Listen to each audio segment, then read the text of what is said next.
town of the good, the bad, and the weird. You either live by the gun, or you die by the sword.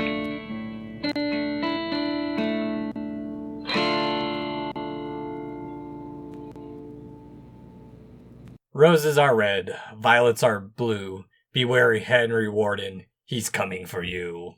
Welcome to the Good, the Bad, and the Weird podcast. I'm Nico. And I'm Chris. And if you haven't guessed it by now, for our anti-Valentine's Day episode, we are doing My Bloody Valentine. Which was originally released for Valentine's Day. Yes. Which, I mean, it's kind of Valentine's-y. It is. No, it's 100% Valentine's Day, and it was meant to be this way. It's a 1981 Canadian slasher film, and it followed in the footsteps of the current big wave in trends of the late 70s and early 80s, which was holiday-themed slashers.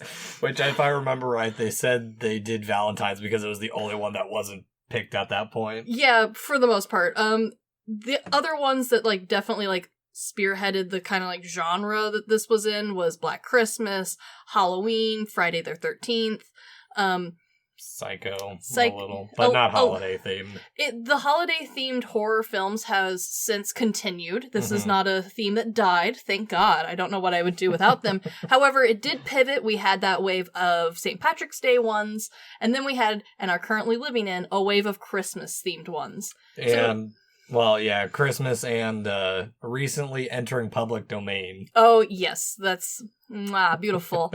But yeah, Valentine's Day themed ones that are specifically for the holiday, not just the idea of love or love gone bad, is a very, they're one of the only ones that have done a very widely distributed, specifically for this holiday, slasher, which is kind of surprising because this movie, despite being very out there and having some very bad spots, is actually pretty good for what it is. Yeah, entertaining is what it's is. It's very entertaining.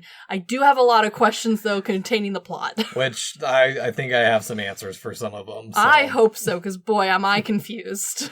So for those who don't know, My Bloody Valentine is about a town that's haunted by a mining tragedy that accidentally led to a couple of murders on Valentine's Day as the youths of the town set up their first Valentine's Day dance in 20 years. So, when I first heard the plot from you as a pitch for the anti-Valentine's Day thing for this, I did a little digging and I went, I'm not 100% convinced that this is, other than the name, a Valentine's Day themed episode. I would have let it slide by name alone. It's very catchy. The cover art, very good.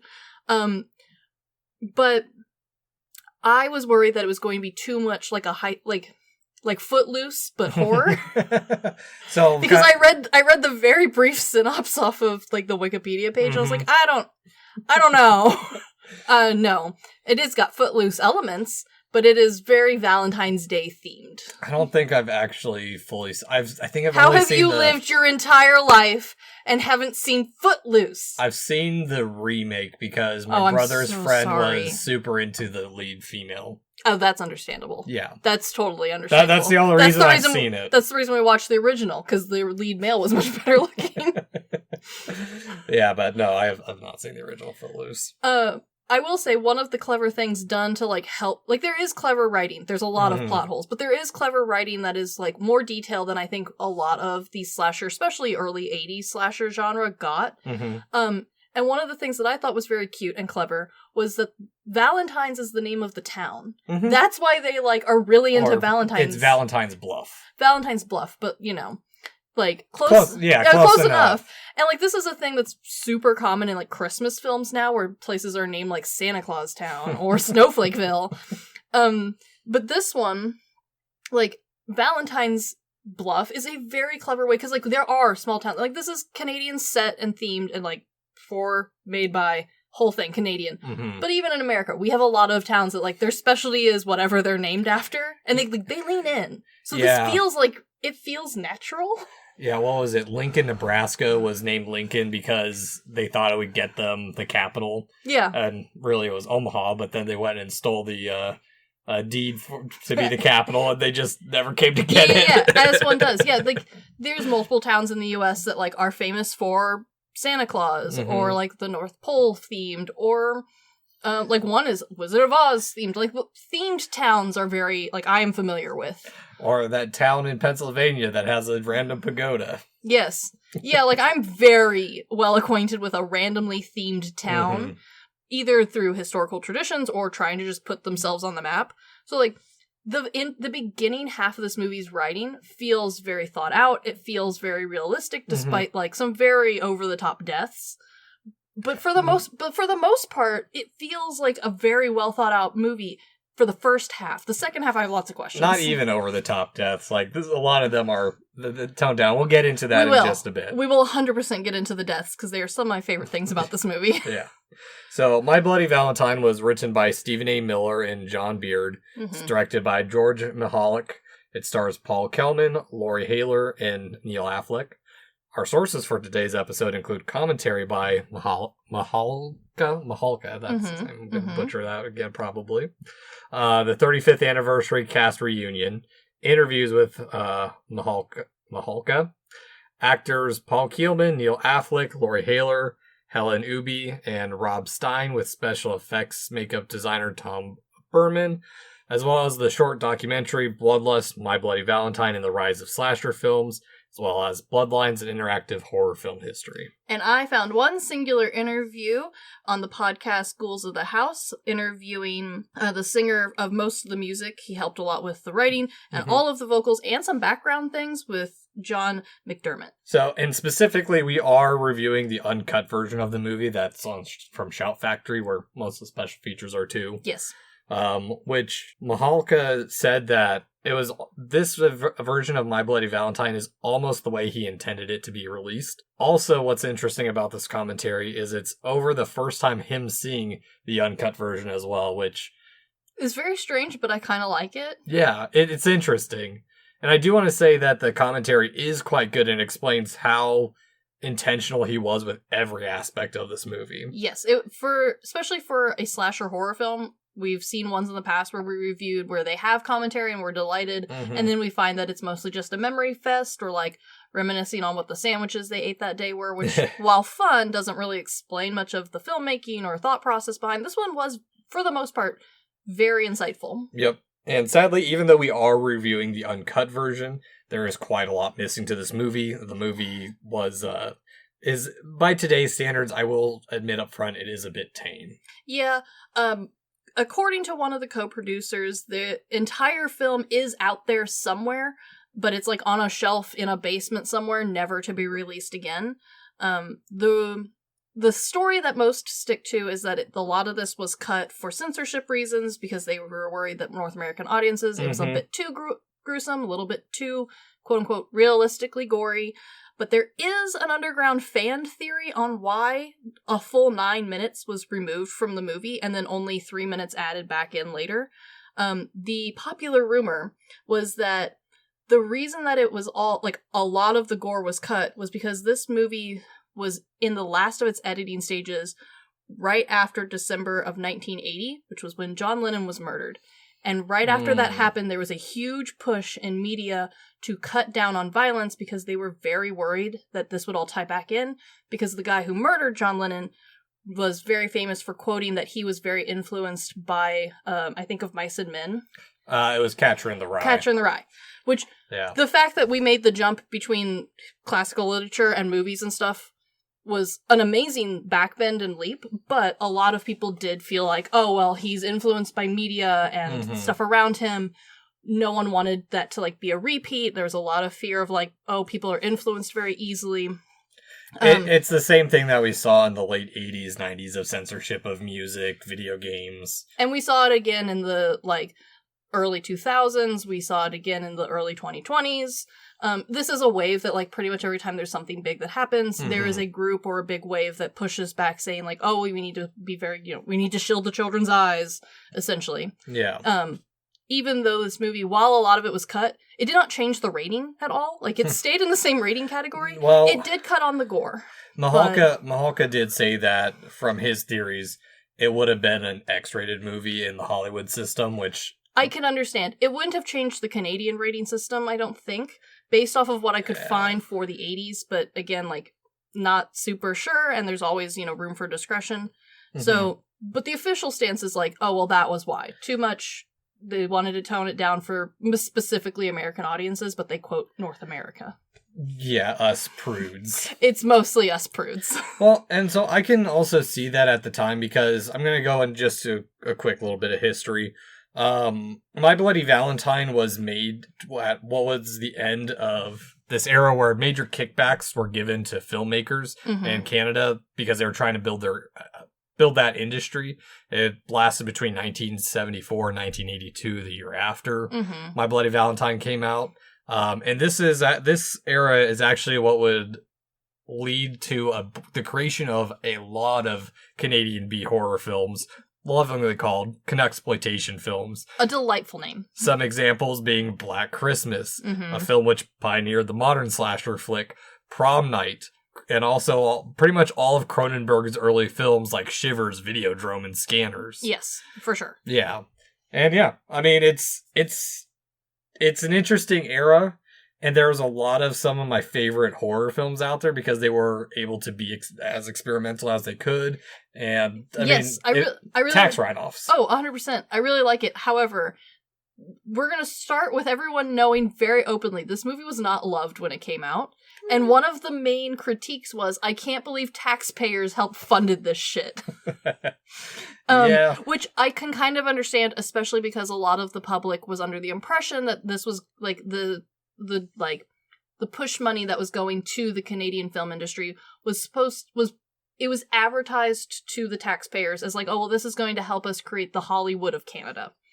And for the majority of people, they did not see that as the horror genre. They saw that more as like family-friendly, rom-coms, like action and adventure movies, definitely like in that realm. They were thinking like the next James Bond would be in Canada. Not just filmed there, but like, you know, the whole works. And unfortunately for them, for us, fantastic news. It really did influence just mostly the horror genre. They did have a wave of like family friendly and action, and it did help. But a lot of the people who like continued on, who like didn't just like make a movie and then kind of dip, was the horror genre, as we've seen in just about everywhere around the world. Yeah, I mean, everywhere is going to make cheap horror films, and I mean, it does sell. And honestly, I really don't know much about Canadian film history. I just know that a lot of our shows and stuff end up getting filmed there anyways. A lot does. This was definitely also during the push of having actors from Canada train in Canada too, with their own film school. In fact, a lot of the stars of this film, this was like their first break. Some of them weren't even done with school when they were filming this, which was also seen as like oh, well, that's really great for the industry. But again, people who were critics who were coming to see this movie as like example of what their tax dollar was paying for, saw this more as like a bunch of college kids who weren't quite done making a horror film, even though that's not what it was. Yeah. Which is part of the reason why when it came out on DVD and then later on the Blu-ray, it did get a big cult following, but it flopped massively at the box. We'll get into that at the end. We will. They didn't flop massively. We'll get to it.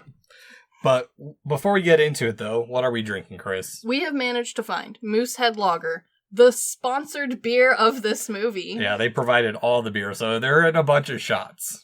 Cheers. Cheers. Surprisingly good. It's a lager. So, My Bloody Valentine. Yes. We get an opening credit of some sexy minor roleplay. Yeah, okay.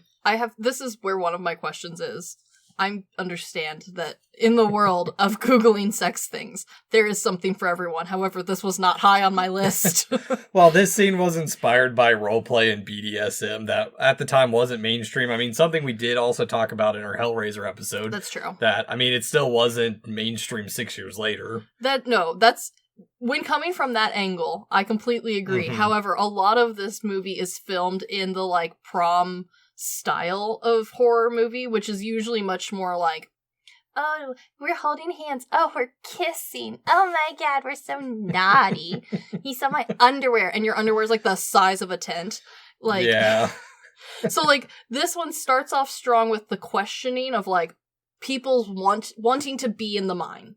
But I kind of appreciate the like, wow, this whole town's got the fucking hots for the mine, because it explains a lot later, because I have a lot of questions on the desire to be in the mine for recreational purposes.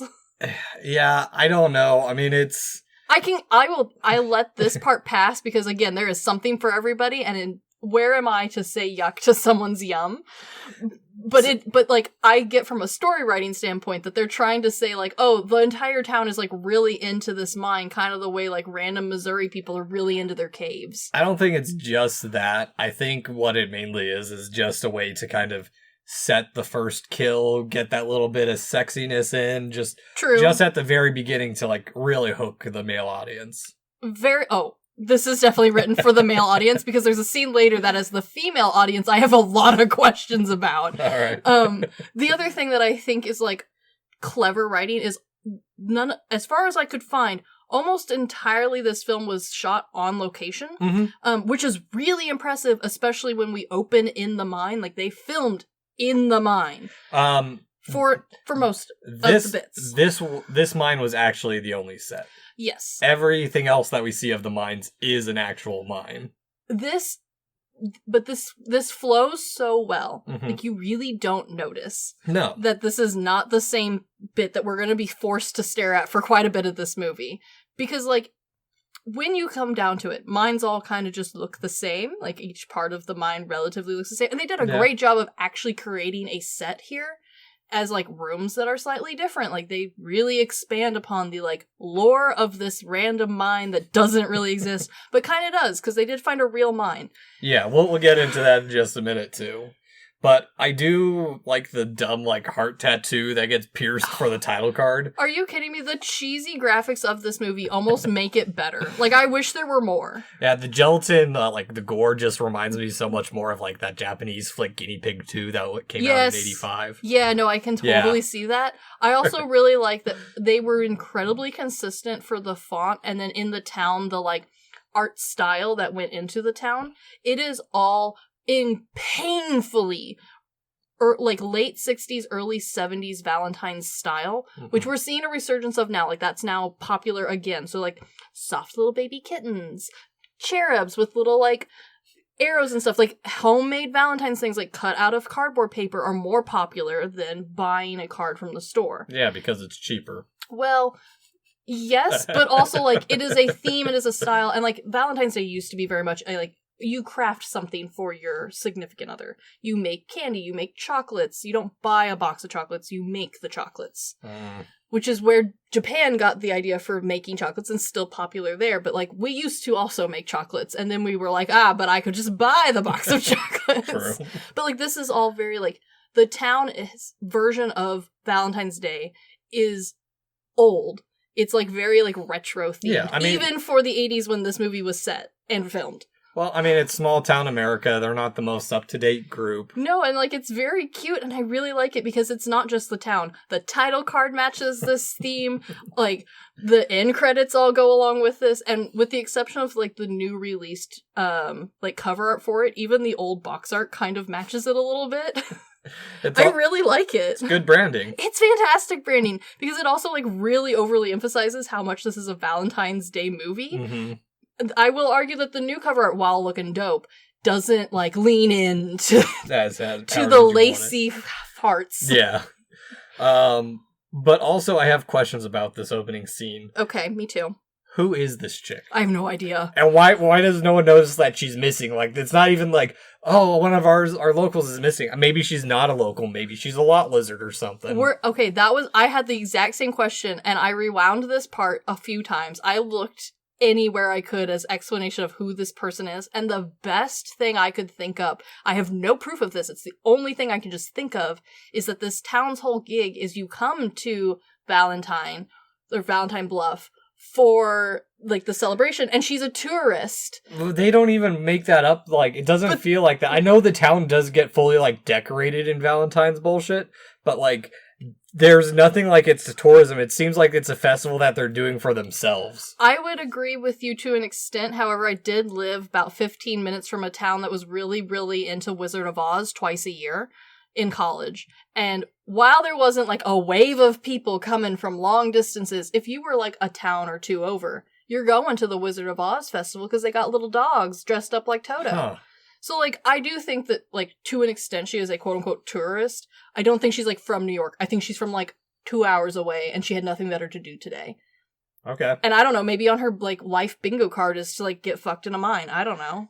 Yeah, I mean, This would be, like, her dream if that was her thing. you'd have to mail in back in the day to get that correspondence. I know, like, or show up to a party on Valentine's Day in a town that's only other gig other than Valentine's Day is their mine. Well, this takes place a couple days before the event. You know that this was a weekend-long thing. They had a fair on Friday. No. They had a festival on Saturday. They had the dance on Sunday. I don't believe it. But right after this, we get to the mines where they're leaving. It's real rowdy, Yes. manly men. Also, the reason it's not a full shower shot is because they are actually nude in this movie. Okay, so this is the scene that I, as the female audience, have questions about. Okay. So I get, the whole scene is them showering off, being dirty minors, and, like, being like, I'm so excited to get laid on Valentine's party coming up. Oh, boy, how exciting. Yeah. However, they're just, like, out here slapping each other's naked asses. And, like, even when they're leaving, like, there's a, like, full vaudevillian-style shtick of them trying to put their pants on because they're so excited to leave, to get in their tiny cars and go to the dance. This feels weird to me. Yeah. They are so stoked. I mean, they're rowdy. They're just stereotypical, like, just out of high school kind of guy is what it feels like. I see what they were going for, and I get how the male audience sees it this way. The female audience has a lot of question about male locker rooms now. I don't know. I didn't spend a lot of time in the locker rooms. I just got in and out as quickly as I could. That would make sense to me, like that sort of interaction. But no, they are full on just like, wow, look at me. Like, there's no towels in sight. There's not a shower curtain in this facility. And they are just out here being like, I'm so hard for the Valentine's Day dance tomorrow. And it's like, sir, can you not wait until the soap is rinsed off? I don't know. It's a difficult one because, like, I like it though. It's goofy. It's silly. Yeah. Like, it sets the tone as like they are not high school kids. Like, they are older than high school kids, but they're also like not serious adults. They're in that like still, early 20s. Yeah, they're in that goofy phase where if they were in a bigger town, they would go out drinking every night. But they're in a small town, so like they still go out drinking, but it's like at some guy's place. Yeah, it just makes me think of like all those dumb, cheesy like prom movies, like you talked about earlier. It's feeling promy. That's the exact setup of that. It feels promy, but instead of like girls anywhere, it's just a sausage fest. Yeah. Well, and with that too, they were inspired by how the actual miners of this town acted, how the youths of I love that this is based on reality to some extent. That makes this better. I have slightly less questions. I still question this shower place. It does not live up to the women's shower expectations, but that's okay. What do you expect? A shower curtain. At least one. I don't want to look directly at your butt while you're showering. The YMCA has better shower curtains than this. I mean, it's just a cheap shower for the mines. I mean, that you're talking about like making a nice facility for what is a coal mine. Yes. Yes, I am. Yeah, no. Excuse me for being an architect and a designer with vision. Get out of here.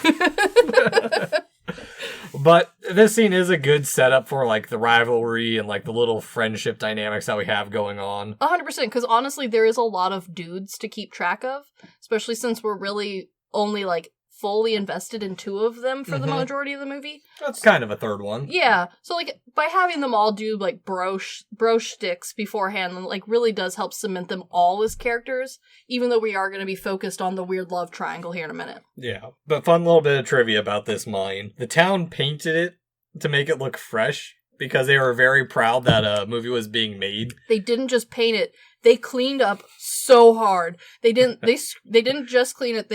They painted it, they cleaned it, they got rid of all of the trash they could find, they got rid of all of the old equipment that they thought looked bad or was rusted. They spent like $30,000 redisgusting the mine. Yep. They're like, well, there goes a big chunk of our budget. We don't want to tell you guys did a bad job, but also, like, we don't want a clean horror movie. Yeah. Well, and also, the mine had recently been closed because they were looking to turn it into a museum. Sure. Yeah. It does crack me up that they preemptively cleaned the mine, that the film crew came through, re-dirtied the mine, and immediately after they left, they went, we're re-cleaning it. We have a museum to open. Yeah. But also the reason a mine was chose is because they felt the other slasher movies at the time were all suburban. They were. And it was like a very big thing to either be suburban or like camp counselor. Yeah. And so they felt that it was so interchangeable that they wanted to do something a little bit different. So they wanted to make a working class horror film. And honestly, I think it's brilliant because while we do have underground horror movies and like there was a bit of a wave of like cave based ones or like stuck under sea sort of ones or even spelunking ones, we don't really get like this one has cave elements, but the cave itself is not the horror part. It's like the working man that like gone crazy who is the scary part. And honestly, we don't see that a whole lot. We kind of got a resurgence of it in some of the more modern suburban and urban horrors that have come through. But even those are mostly boogeymen. Yeah. I really like this idea of like, the thing that is horror is work. Not even that. The horror is like the horror is your coworker. Yeah, the drama that's going on between them, that's the horror that you have to deal with every day. I kind of love it. I kind of want more of this. No, I do too. I mean, there probably are some other ones out there. Granted, I'm not one for many slasher movies. It's not my preferred horror genre. I do watch them, don't get me wrong. Understandable. This is my preferred horror. Yeah, But like, there is kind of like a hard like catch-22 here, because while I love this being the theme, there's really not a ton of other jobs that you could like apply this formula to and be successful, because a huge part of it is the outfit that goes with it. Having the mask, having the helmet, having the bulky suit makes it hard to tell who it is. Midnight Meat Train. True. Yeah. True. But again, like, there's only so many professions you can like apply this style of slasher horror, because one of the fun things about this movie is we get told, much like Jason, who the villain supposedly is. However, we never actually see, once we like stop flashbacking to the past, we never actually see him, and that was very intentional. The director didn't tell anybody who the actual killer was. Oh yeah, until literally the last second. Last 2 days of shooting, which is fantastic because it means everybody's like acting doesn't give anything away, which normally isn't necessarily a big deal, but I do think you can especially if you're rewatching a film, you can eventually tell.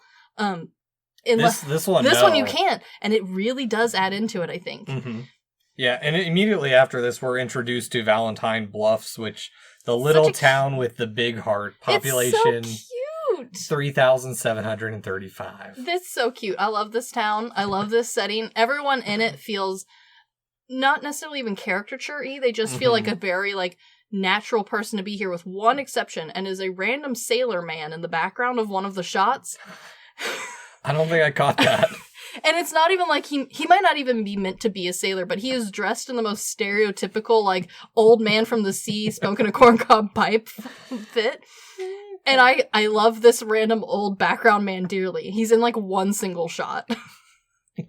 I'll have to rewatch it. I don't remember that at all. It's like one of the scenes where they're, like, talking about, oh, well, the reason we've never had a dance is 20 years ago. Woo, fade to backslash. He's, like, barely in there, like, leaned in, listening to the stories. We haven't even gotten to that yet. I know, but he's, like, in the background. But everyone in this town looks great. The little old ladies setting up for it, the men in the background setting up the giant banner. Like, this town looks spectacular. Yeah, they're really hyping it up to be something special. But in the most small towny way, like, everything looks hand-painted, handmade. They've been using the same props for years. It looks great. Yeah, it's the same wood carving of a Cupid that's been in storage all this time. Like, for a slasher film, especially one that spent a huge chunk of its budget dirtying a mine, this, like, set looks fantastic. Yeah. Well, and also, like, so we do get introduced to the female counterparts, and we get the first starting of, like, the little red herrings that are left behind. Yes, true. Girl being picked up by her head, someone getting blood all over their face. Ooh, spooky. Yeah. But the one thing that I don't get about, like, the antics is that it's this really dumb building of the small town dynamics, but, like, they don't seem to know the history, or, like, maybe they just don't care because it's 20 years ago. We were 4 and 5. Maybe, but at the same time, like, it is, like, when you break it down, there are some plot holes in this movie. Like, they did a good job writing it for a slasher that is Valentine's Day themed. But yeah, this is one of the big ones. Like, there is so much background stuff that is told to us via flashbacks, which I know is not your favorite method, but I think for a slasher film it kind of works, because otherwise it's just a lot of dialogue. We only get one scene of a flashback. We get 2, and it's at the very end. Oh, true. Right. I'm forgetting that one. And while I like both of them for their own stuff, it is very strange to have them as far as like a writing and like dialogue sort of way. Because yeah, why don't these characters know about the 20-year-long stand of like no dancing on Valentine's Day? Yeah. Like their parents don't talk about it. Like the one newspaper in town doesn't ever publish articles on it. Like really?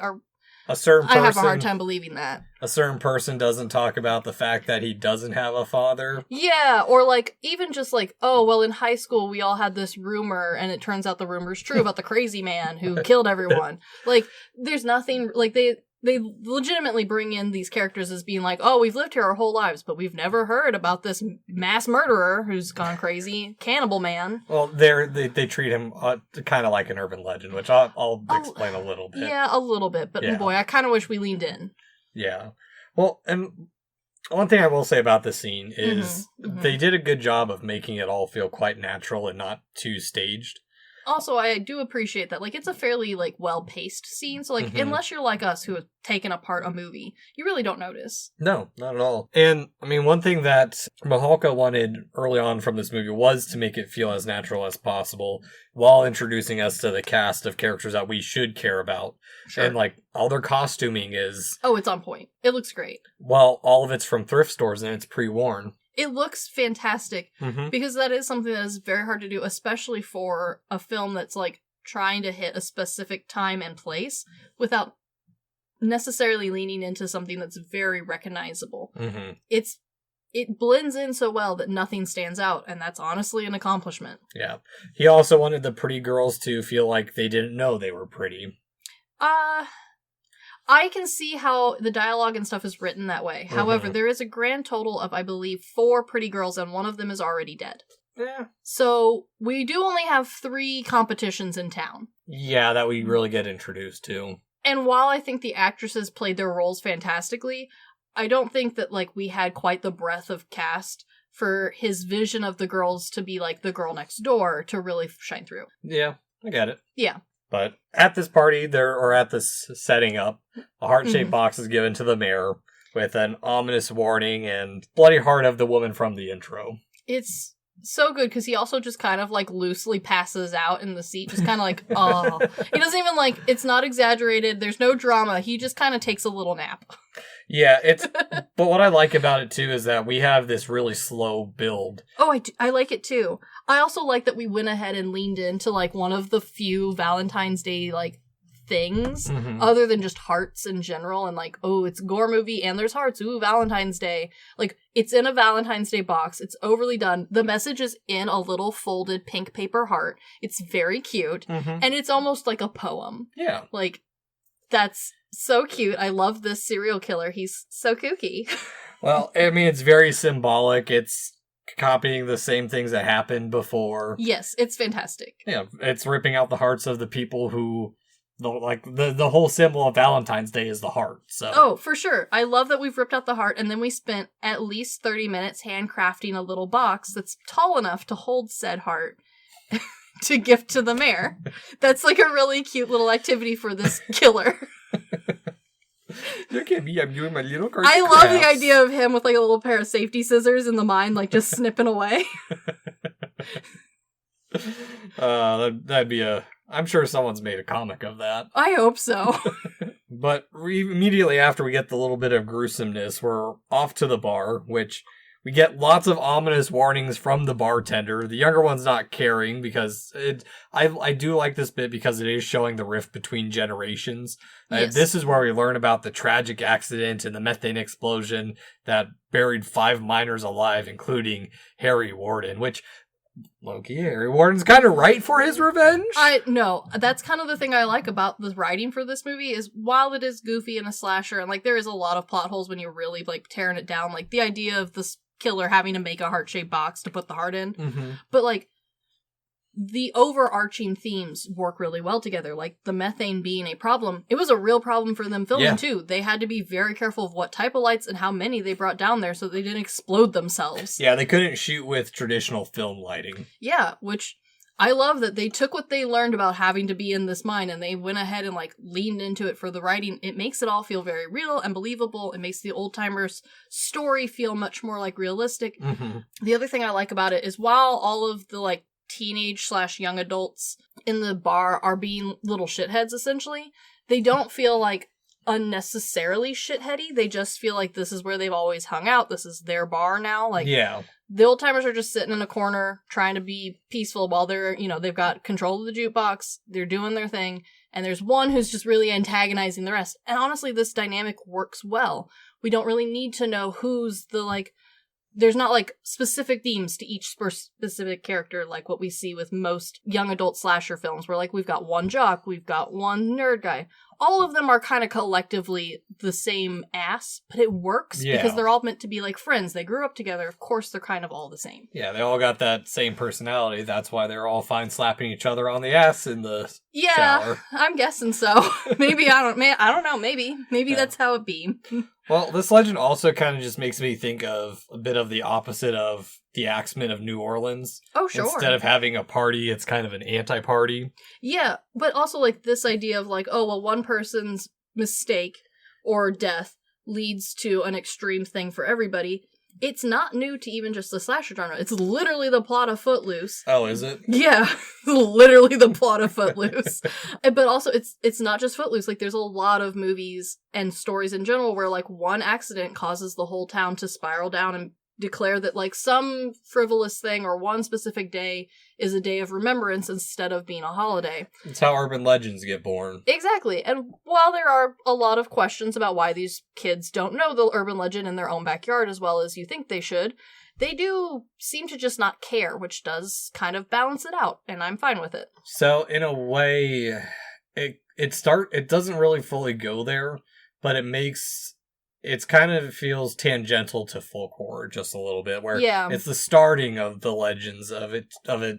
People haven't been around it. They don't remember what the old day was like. Oh, sure. Yeah. Yeah. One thing I do want to note is that the delivery of this legend is very cheesy and feels like a campfire story that all the younger people grew up on, which I think I prefer it. I think it explains why they don't take all the warnings seriously. I completely agree, because that's kind of the other thing that seems to be... it feels like it was intentionally written for, but not well either explained for a general watching or just, like, pressed on hard enough. None of this is, like, a law like it is in Footloose, where it's like, oh, well, the kids don't... somehow the kids don't know, even though there's a law. Like, there's no law. It's just as a town they collectively agreed on it. Mm-hmm. Which kind of does feel smart writing. Like the kids don't care about this legend that doesn't seem like, no one ever seems to really want to talk about it. No one wants to really, like, elaborate on more than just like, oh, well, it was this guy. He went a bit crazy. We had an accident in the mine. We don't celebrate anymore. Yeah. And it works. Yeah. I'm okay with it. The reason that I have any bitching about it is because the flashback we get tells the audience a lot. As an audience, we see so much in this back, like, storytelling scene that the kids who are listening do not get to see, because they don't get to see the ripple effect back thing. They just get told what the narrator is saying. Yeah. So, like, I get it, like, from a story and, like, when you take a step back. However, I do think when you were just casually watching this movie, you're like, wow, these kids are dumb. How do they not know? No, exactly. But we also get the scene that's used to develop TJ as unhappy being back in his small town. I'm not gonna lie, I could give less shits about TJ and his unhappiness. I think it does make for the movie to be more interesting, especially him, Sarah, and Axel. Like, it does make you kind of care for the characters a little bit more than your standard canon fodder. I completely agree with you. Like, this is one of the reasons why it did become a cult classic, is all of the characters do have, like, enough of a characteristics and backstory. This little love triangle that's going on between Axel, TJ, and their girlfriend Sarah it is interesting. Like, them and their emotions are interesting, but we're followed up with death. And cool death. Well, because that's the thing, is, like, so their drama is so minor compared to the rest of the drama. Yeah, cut short because we get immediately back to the sheriff and the mayor, where neither are happy about the situation and they're trying to keep calm. Yes, their calm is they're the best they can. Yeah, and the pathologist says that the heart was ripped out by a butcher. Like, I would love to know how he knows that. As like a Sherlock Holmes enthusiast study, I would love to know how one can tell the difference between a butcher and just like a hunting man. maybe the butcher's a little bit more rough around it. I don't know, because like I've read these like horror movies and stories before where like, oh, the butcher's very surgical. He knows exactly where everything is, but also it's a human, not a pig. Like, it's a little different. But also I've also read ones where like in this version they're saying, oh, it's brutally removed from the body, and I'm like, explain, elaborate, please. I want to say it was ripped out. I also think that they meant ripped out in this instance. Yeah. But again, I would love to know more, but we don't have time. We have death to occur. Yeah, well, and we also have to get a little bit more backstory that Harry Warden is supposed to have been locked up. And I mean, also, that explains why the kids don't take him seriously, is like, he's supposed to be this issue that's been locked away for 20 years at this point. Yeah, and something that is, again, like, kind of subtly put in, but I do think for people who are watching this multiple times, which I would argue most fans watch this pretty regularly, like, if you are a fan of this movie, you've watched it a few times. The insane asylum he's locked up in is not in this town. No. It's like a few towns over. Yeah, but, I mean, you would so, think... like, these kids would not know. Yeah, I mean, but you would think that, like, one, the town would be checking up to make sure that he is locked up, that he hasn't gotten loose. But why would he be free? It's a mental it's asylum. It's the 80s. But that's classic horror film. Like, it is classic horror. The lunatic got free from the mental asylum. But also, like, the parents, like, passing this down to the kids of, like, this is why we don't celebrate Valentine's Day. You would think, but I also think that this does work. And I say that from, like, an understanding of this movie meaning to take place in the 80s, right? Or at least very late 70s. And that was a time where if you went to the insane asylum, the people who went to insane asylums, like, you're going there and you're probably not coming back. This is not a rehab situation. You are going to be locked up forever because you cannot be allowed in prison. You're too crazy. Yeah. So, like, also this wasn't something that you, like, would openly talk about frequently. Like, if, at best, someone whispers about it behind a closed door, because, like, oh, did you hear about the crazy man? Like, they're going to take me away, haha, they're going to take me away. It definitely wasn't something that, like, there wasn't the gruesome interest, and there wasn't celebrities who had been who had gotten mental help and, like, gone on. There wasn't, like, famous people released that were then like, wow, this is a celebrity who's going to tell me all about what it's like to be in a mental hospital or a mental insane asylum. Like, this was very much a time period where, like, you went, you left, you did not come back. Yeah. So, like, I can see it from that point of view, but it is something that has changed with time, and it doesn't necessarily read as clearly, I think, anymore. Yeah, I mean, I get it. I mean, it's cheesy. It serves a purpose. It's very cheesy, and honestly, it's quick enough that, like, you kind of forget it very quickly, which works, because later on, like, it kind of comes back around. Yeah. Which I do kind of like that they also seem to kind of, like, want to forget. It helps the audience to be focused on the other stuff, like the stuff in town is more important. Try to focus on the love triangle. Yeah, like, which does help distract us from the idea of, like, oh yeah, that one guy, like, he might be the murderer, right? Like, we should be worried about that, huh? Yeah. But we've got other stuff to worry about, so, like, having all of those distractions, I think, does benefit the movie.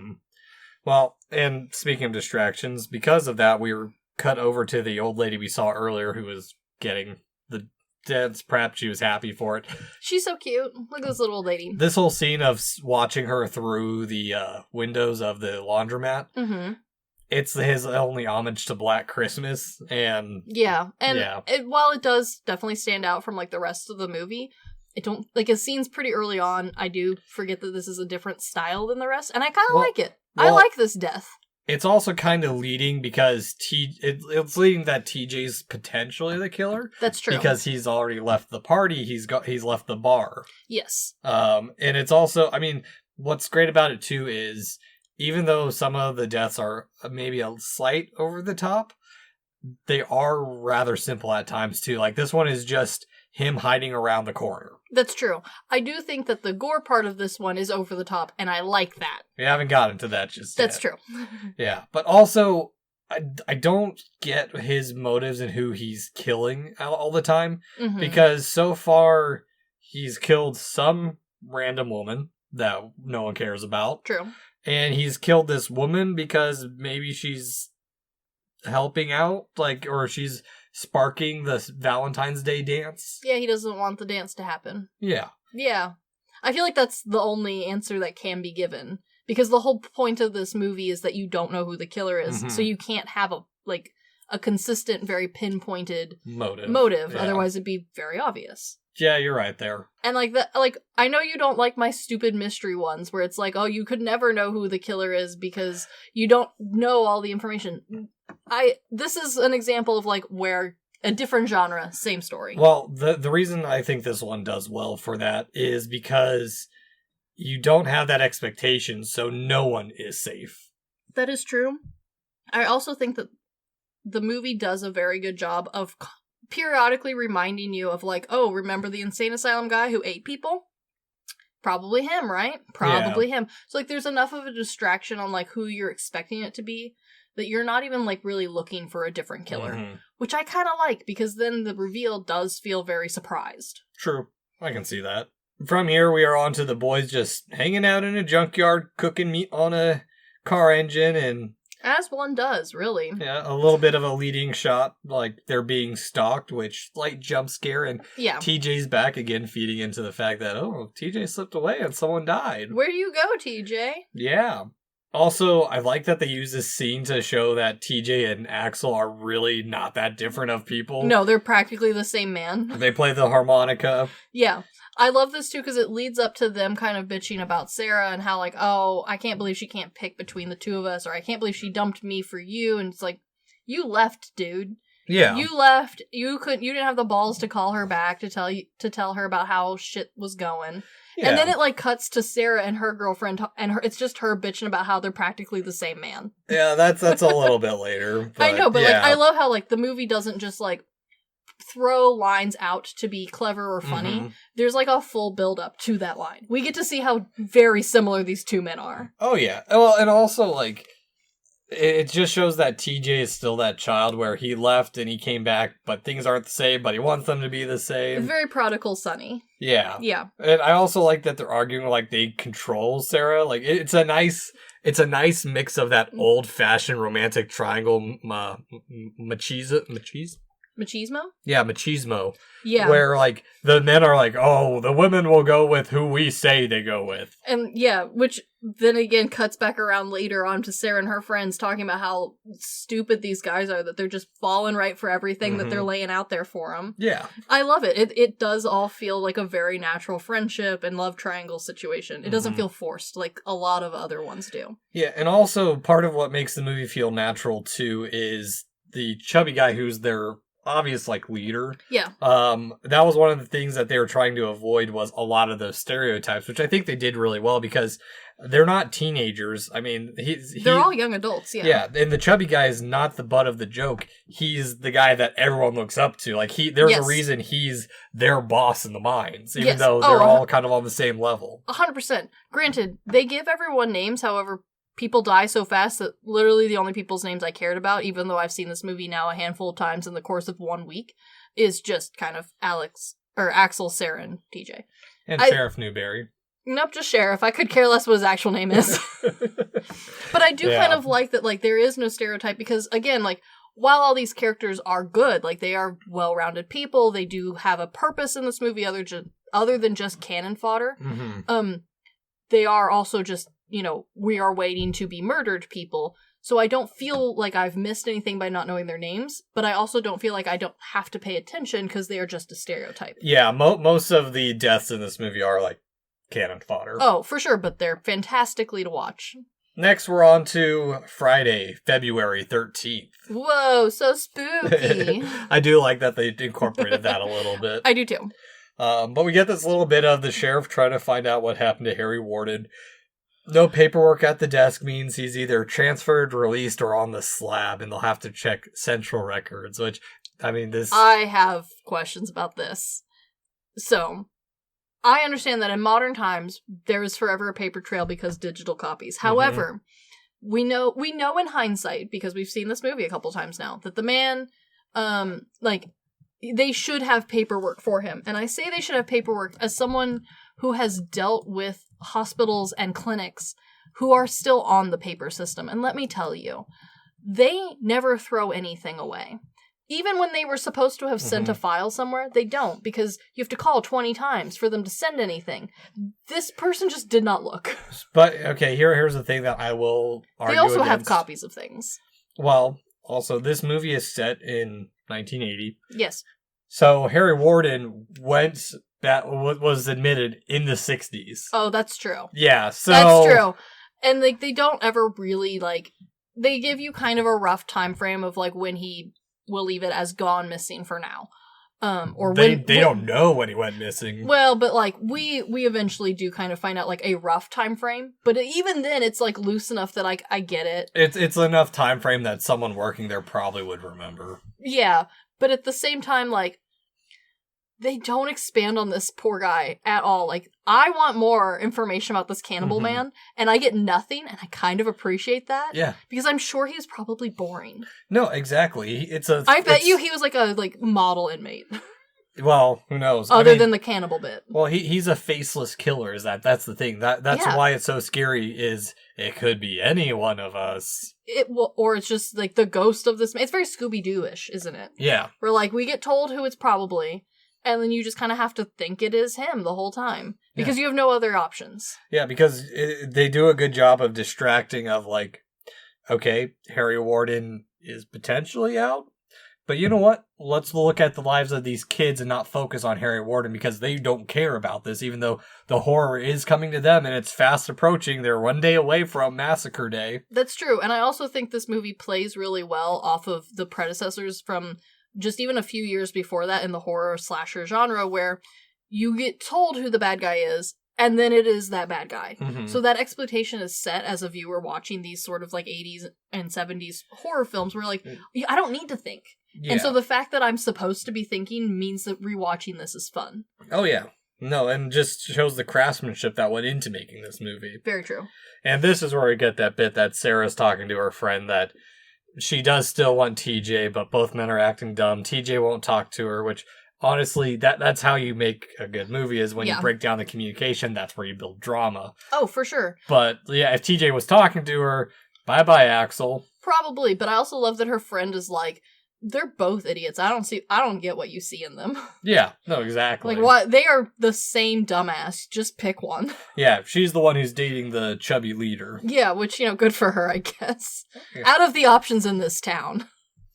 Yeah, you got, the one stoner guy who's not even, fully a stoner. No, he's not even a full stoner. He's just, the one guy with weed. Yeah. Yeah. There's no options in this town for either side of the team. Yeah, because his whole stick is maybe if I dress up and do this, the sheriff will stay off my case. It's no, man, there's nobody else for him to look at. It's just you. Yeah, no, exactly. But now we cut back to Maybelle's laundromat where we get to see her gruesome remains in the dryer, which is dope. I love this scene because first off, it implies that this dryer ran long enough and hot enough to cook her flesh, which I love. I love the concept of this dryer just really frying her. And also, this dryer is powerful enough. This was not a small woman. This was not a dainty little petite thing. This was a normal-sized adult woman. And this dryer, you're telling me this dryer is powerful enough to be tumble-tossing this woman around? I need to know what brand of dryer this is. I'm going to point out a couple things as well that'll make this scene more interesting. Yes. One, when they enter, the lights are on. Well, last time we saw this place, the lights went off. Also, true. These are coin-powered laundry machines. He's been sitting in there feeding this thing quarters. So sad to come back every hour to feed this machine. I want to know how much money's in that machine now. My God. Just the logistics of this scene alone, while cool, makes no goddamn sense. Well, he had to craft all those Valentine's Day boxes. He figured he'd just sit at the laundromat and, do his crafts and feed the machine quarters all night. Yeah, no one stops by. this is, I guess not. There's only like 20 people in town. Maybe they don't need the laundromat tonight. I don't know. I don't know. The logistics of this murderer just constantly are baffling to me, but like it doesn't matter in the scene, in the moment, because this is such like a shock. Because we've had deaths up until now, but they've been fairly tame. Yeah. I'm gonna say, like, we've had some like off scene, oh no, and then we've had like one poke through the heart, but it's kind of cheesy because it's part of the intro title. This one, like, she flops out, and it's, I mean, it's spooky. Yeah. It's goofy looking, especially nowadays, and granted, we watched the Blu-ray version, so, like, it was cleaned up pretty well. Yeah. There were a few of the, like, reintroduced scenes that had not gone through the scrubbing process, so they were still a little grainy. But for the most part, like, everything looked crisp, everything had been, like, touched up to an extent. So, like, she looks gruesome even by today's standards, but not by, like, a lot by today's standards. But I can see how in the 80s, like, this would have been enough to surprise me out of thinking about the quarters. A bit Crypt Keeper-like. A little bit, but I do think that the eyeball work helps, because she has very frosted over eyes, and it does kind of add to the look. The cooking. Yeah. Yeah. She's also not, like, she's also not, like, golden brown and delicious. She's a nice crisp red. So what setting do you think she was cooked under? Do you think it was You'd have to be high. It'd have to be a high, bulky, tumble dry. She's also in the largest machine. This would have been for like pillows and comforters and stuff. But what about low and slow? I don't think she ever would have cooked on low and slow. As someone who used to use these machines like very regularly for years and years and years, all throughout college, the low and slow on these machines doesn't do jack shit. True. It's essentially just light summer air being blown across your face. She would have maybe gotten a slight windburn. She looks like she has been cooked. Okay, well... So I'm thinking that that would have been an expensive setting. He's popping in money for this. I know, right? Man, he probably went through like a full $10. Well, it depends on how long, because if he shoved her in there right away... She's been going at least since either really late at night or early, like 1 or 2 in the morning, something like that. Let's be generous and say that from 2 until, like, what, 10 o'clock? Something. Like, that's a long time to feed the machine. Yeah. My God! Yeah, no, exactly. And to keep coming back to it. I'd like to think he sat there. With, like, a book or something. We know he had to come back because we know who the killer is. The killer was out doing some other stuff that night, Oh, too. you're right. He had a schedule to keep.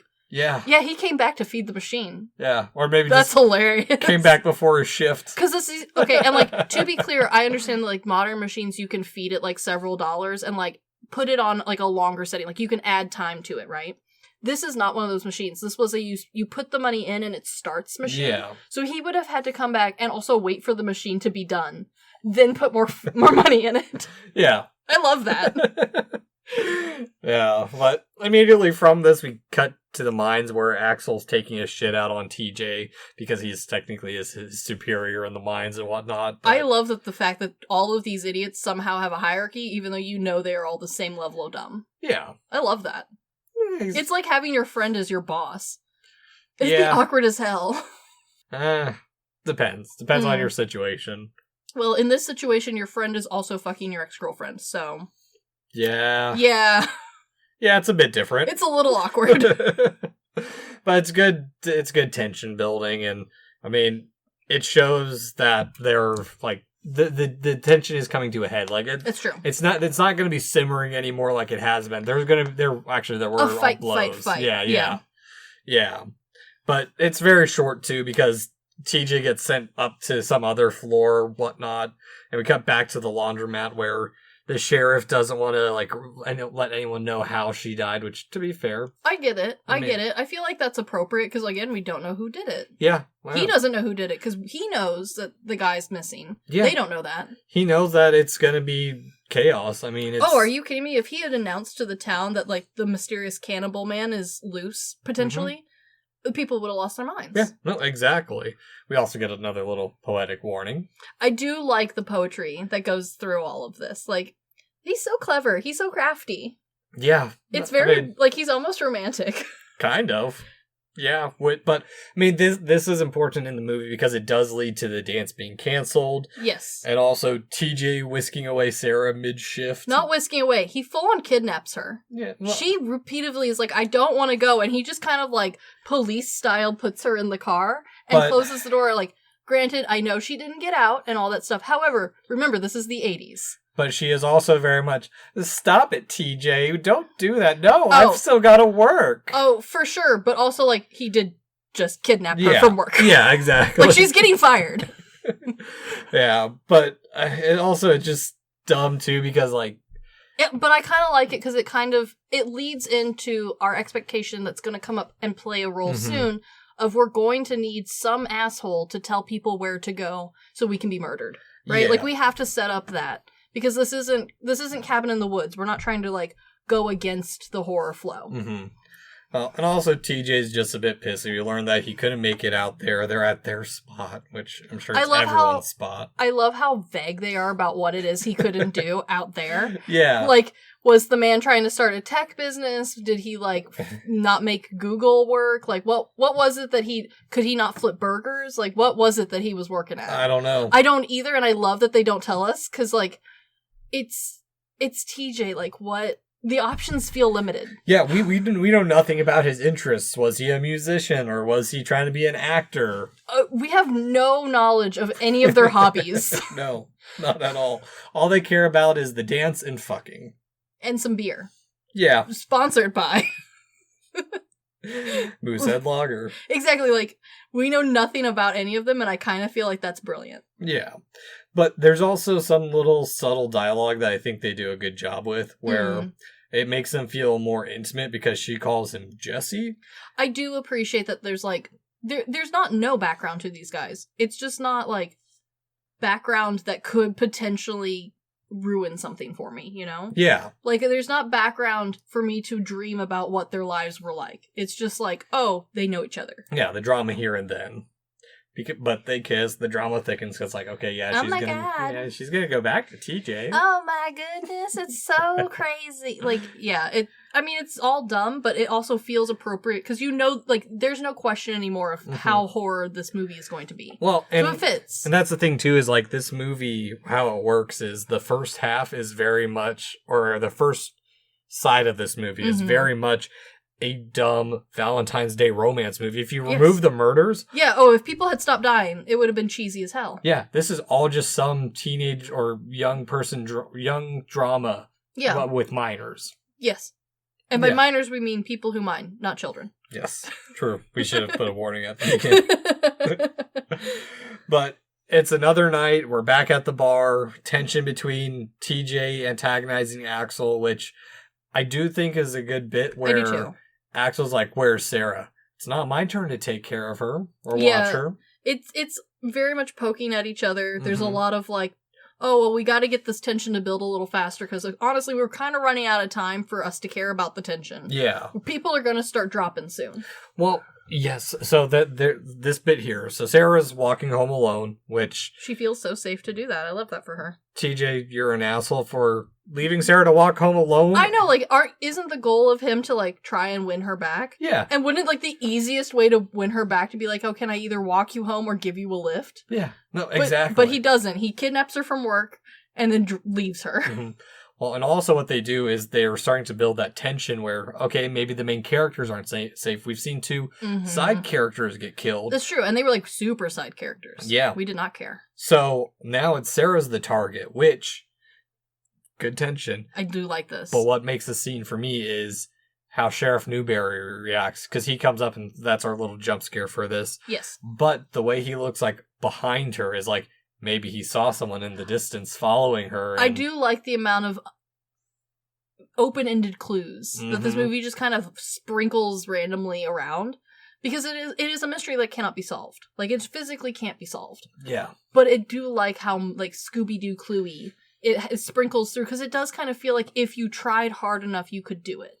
But not at the same time, because pretty much every clue that we've seen so far is a red herring. No, that's the thing. Once you know that, like, even the director wasn't telling anyone who'd done it, and, like, even he was like, no, the point of the film is to be surprised by the ending. Yeah. Like, once you know that they're all red herrings. But if you're just watching this as a fan who hasn't, like, if you had to wait for this DVD special to come out, you would probably watch this a few times trying to get your theory to work, trying to, like, piece it together. Oh, yeah. More like someone watching Clue. Oh, for sure. Where you could, like, pick an ending and, like, work it through.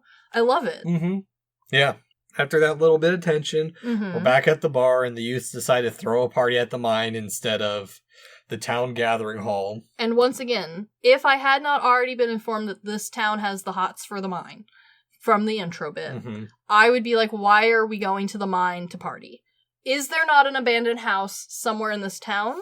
Also, like, half of you are actual adults. Do you not own a house that we could party at? Probably not. I mean... I feel like at least one of them owns a house. Or a trailer. Here's why I think it's the mines. Okay. Because one, as far as we know, their hangouts are the town hall, the bar, and the junkyard for the guys.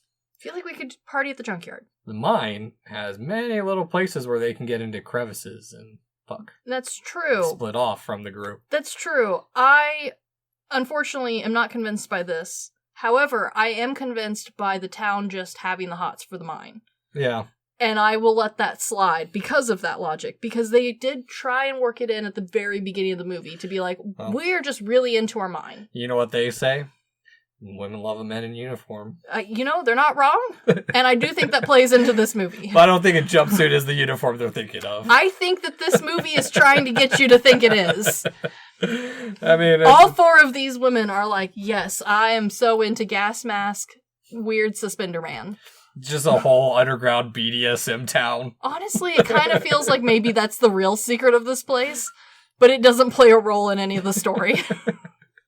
Yeah, it's just a dumb thing. But I do have questions about this bar, too, a little bit, because this is the first time we really get to see, like, static shots in the bar. That's true. There's a shit ton of nude pinups. That's a good point. That's a really good point. This is based off of the size of the town, we can very safely assume that this is the only, like, bar in town. Might be one of only 2 restaurants in town, to be honest with you. I don't think it's even a restaurant. I bet you they sell a grilled cheese. And by grilled cheese, I mean a piece of bread with a piece of American cheese and another piece of bread on top. What? That's it. Like, if maybe that bread touched a toaster. Like, no one's cooking, but they sell food. Yeah. You know what I mean? Yeah. I know what you mean. I've been at bars like that. That's what I'm imagining. And the other place in town is, like, the, quote, family-friendly Mexican restaurant, probably. Because let's be honest here. Yeah. Like, this place maybe sells a hamburger, and it's frozen, and they pop it in the microwave. That's probably what they're selling is microwave food, not... Yeah, and, like, a bag of chips, like a bag of Lay's. Yeah. A true pub. Oh, yeah. But also, like, we can safely assume that this is, like, one of 2 food options and the only beer option in town. And so, yeah, I do have questions about the very abundant pinups in the background. Yeah. Because I could see, and I have been to bars where, like small town bars where, like, the pinup is behind the cash register, right? Or, like, cheekily put somewhere, like, in the bathroom. Yeah. But yeah, no, like, they're everywhere. Like, it's the main decoration of this bar. Yeah. That's a good point. I mean, I hadn't been thinking about it because I was a bit, like, ready for the deaths to occur. Yeah. But now that you bring it up, the fact that any of the ladies of this town, like, approve of this bar is a miracle. It's probably just like, oh, this is the bar. That's true. Just how it is. Yeah, this is what we get. Tony put them up. We can't take them down. Yeah. But I mean, we are quickly distracted away. It's a very short scene that happens, but we get more warnings from the bartender that hey, don't you guys have your party? I'm warning you, young ones. Don't make me waggle my finger at you one more time. I like the bartender because he does fill in a very like useful stereotypical role in horror movies without having like, oh, we got the guy who lives on the edge of town. Yeah, like he feels very naturally placed, and so like having him being like the warning symbol guy. It works. Like, he feels natural. Like, he feels like he's known these kids their whole lives. When they turned 18 or 21, depending on what town and, like, what everyone's feeling. I was here when you were drinking. I let you I drink. poured you your first beer. I let you have beer when you were 16. I let you hang out in here when you was a teenager. You remember that? Don't you be having those parties. Like, that's exactly what he feels like. And because he doesn't feel like the random stranger, like, living off at the edge of the cornfield, he feels useful and realistic. And I like that a lot, and I kind of wish I saw it more often. As opposed to, like, the random gas station man. True. Yeah, that is one thing that, again, they made this movie feel so natural, like it was a small town. It did, but they also did manage to hold all of the horror elements that I want. They're just placed very strategically. Yes, because now we are going to ramp up real quick. Because, the death is going to start flying. Yeah, the bartender is drunk, and I think it's funny because he is very much that Scooby-Doo. Yeah. Where he's going to the mine to dress up as Harry Warden to go scare the youth of, like, not even, he's gonna go put a dummy up. Yeah. That's gonna pop out when they open the door, and that's gonna spook them. Yeah. And he does it. He puts the dummy up, and he's got it attached to a little rope, so that way when they open the door, it, like, leans forward a little bit, and he giggles at it, and he does it, like, 4 times in a row. Yeah, not realizing that's been replaced by the real guy. I love how Scooby-Doo this death is. I also love how brutal this death is. Pickaxe through the jaw and the eye. So based off of how grainy this death is, I'm guessing this is one of the ones that was originally cut. Yeah, this one, there was supposed to be a close-up of the pickaxe pushing the eye out. Yes. And you can kind of see where the cut was versus where we've gotten some of the footage back, sort of thing. Yeah. Because the cleanup didn't happen for the new release DVD. The cleanup happened for this, like, original release DVD. The Shout Factory. Yes. The version we have was released the same year they announced that they were going to do a remake. So, like, they put in all of the work for, like, the special features, but, like, there's no tidying up, there was no brushing up on the actual film itself. So you can see pretty clearly, like, which scenes were probably not in it originally. Because they're still fairly grainy, but I kind of think it works better, because it's supposed to be dark out, you're not really supposed to be able to see super well. Like, he couldn't even tell that he'd been replaced. Like, his very fake dummy man had been replaced by a real man. Yeah. Well, and it makes it... There's also, like, a charm to, like, a grainy horror film, isn't there? Yeah, it does. It makes it feel a little bit older, but also you get to see, like, where the death by 1,000 cuts happened in this movie. For sure. Which, I mean, it's the 80s. It's the 80s. It is as it is. Much more conservative time for America. I do think, though, that this scene, I can see why. Like, even by today's standards, like, the pickaxe goes up through his neck and out his eyeball. It's pretty, like, it's cheesy by today's, like, gore standards. However, like, that creativity in death is pretty good. Yeah, you'd see it's something niche and, like, actually, I'm going to bring up this franchise again, the first Guinea Pig movie where they stick the needle through the temple and eyeball. Exactly. Like, it's a very creative, over-the-top gore. And so I can see why, like, this would have been one of the, like, pieces that the yellow flag was thrown at. Mm-hmm. Yeah, just a bit. But also... it does still make me wonder about the killings. This one most of them feel like wrong place, wrong time, except for the one Lady Maybelle. Yeah, the only other thing that I can think of, and it's a trope that's used so much, I kind of like leaning into it, because this movie does have its tropes. It just tries to rebrand them and, like, rework them to fit the movie. And one of the tropes is, like, he kills just for fun. Well, that's all. Actually, that is a good point, too, because... I think he kills him specifically because if he doesn't, then the kids might not have the party or whatnot. Exactly. And so, like, it's a little bit just for fun, and it's a little bit like, oh, well, I'm cleaning up any plot holes that could be. Yeah. If he sobers up, he's going to tell the sheriff that, hey... those kids are probably in the mine. Exactly. No, I completely agree, but I also think that, like, from a very quick overview, like, most of the people he kills outside of the kids in the mine are... it's leaning into the idea of, like, oh, well, the murderer, if you're not supposed to know who he is, he's just going to start killing people, and we'll try and piece it together at the end, even if maybe the stretch is a little much. Yeah. You know? Finally, it is Saturday, February 14th, in party time. Woohoo! There is that one really dumb part where the sheriff, we get that little misdirect. He has another heart box at his desk. I do like it, but you can also tell that it's not the same one because it is a different art style. Well, not only that, it's plastic wrapped. Exactly. Like I said, like, the killer is creative. He's not buying your chocolates from the Walmart. Yeah.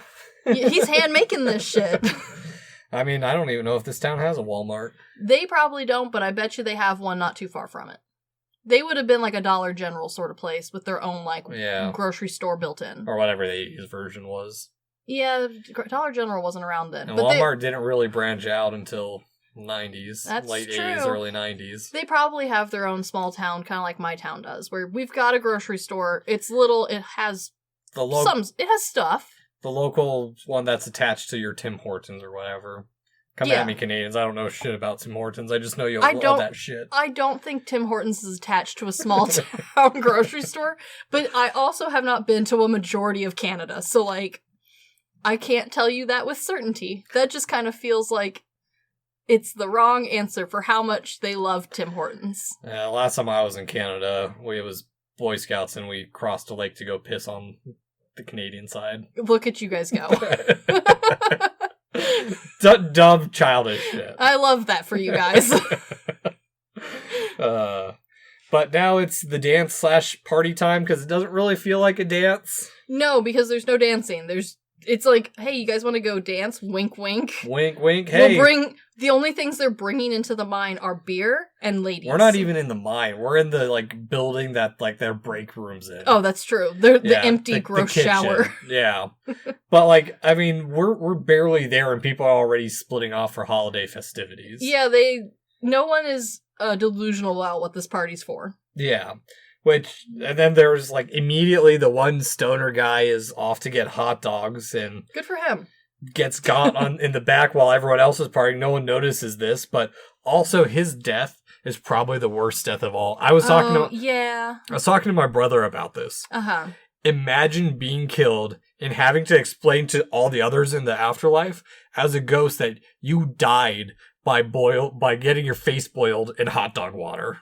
That would suck. Yeah, that would suck. It's the dumbest, but also the worst death in this whole movie. The other thing that you should take into account is he didn't boil to death in hot dog water. He drowned to death in boiling hot dog water. Yeah. Because the amount of time it would take to burn him to death in the water would have been longer than him drowning. He drowned in hot dog water. Yeah, that sucks, man. Imagine having to smell, like, disgusting hot dog water for the rest of your... Imagine having to taste hot dog water as you die.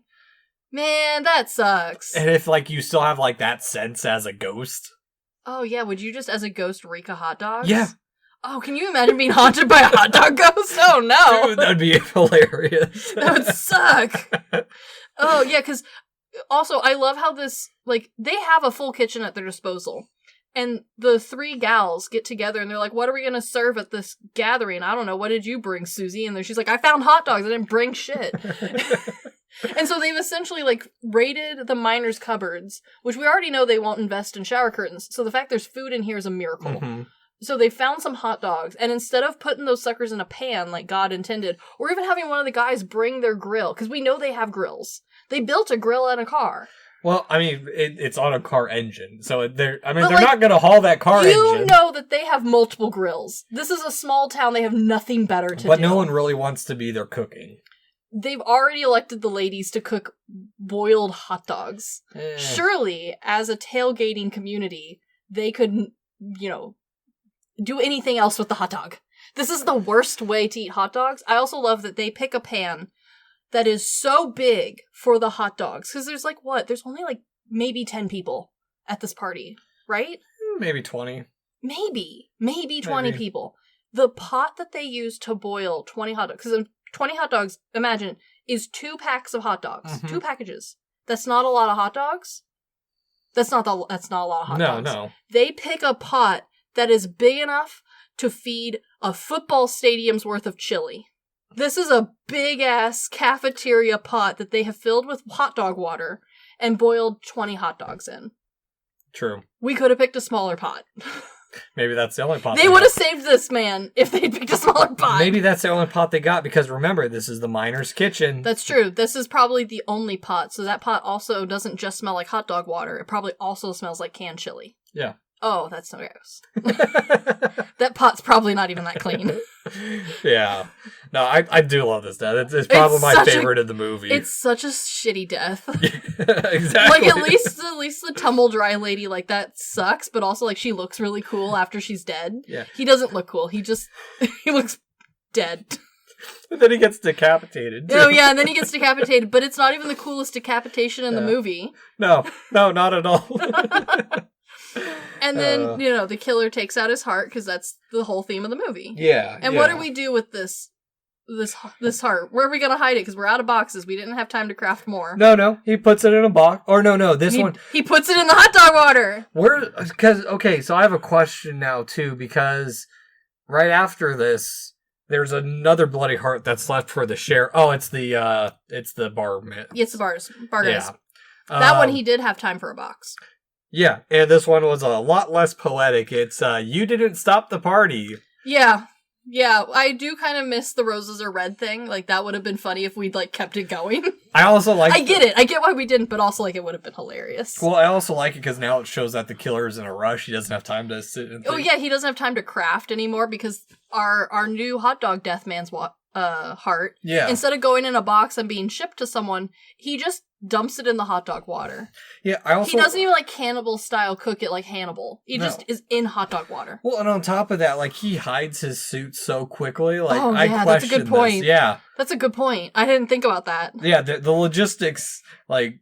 Maybe these people, they came to the party a little high and they're just taking forever to, like, walk from one side of the kitchen to the other. Probably. That's the only thing that makes sense now that you think about it. But I also appreciate that the only way the sheriff finds out that is alerted that there's something going on with the box. Yeah. It's just a pack of wild dogs are like going crazy for this box, yeah. Box of a human heart. I do love that. Yeah. Oh, it's great. But back at the party, Axel and TJ finally exchange blows, and love triangle bit comes to a head. God, no, don't punch each other. And Sarah's just so done with their shit. I'm amazed. The only thing keeping her from breaking up with either of them is the fact that she can scan the room and see her current options. Yeah. Like, that's it. That's the only reason she's still hanging out with these two idiots. Yeah. I do also appreciate, like, TJ's shirt, just the very deep V of the hairy chest. I understand that the 80s were, like, a special magical time for men and their shirt choices, but boy, this was a choice. Oh, yeah. This was his party shirt. And look, ladies, this could be all yours. But by ladies, he means all three of you. Just Sarah. Honestly, yeah, just Sarah. I do appreciate that they do seem to have, like, minus this one love triangle, they all kind of have, like, shaken hands and agreed, like, we've divided the few ladies' options equally. Mm-hmm. The rest of you, good luck.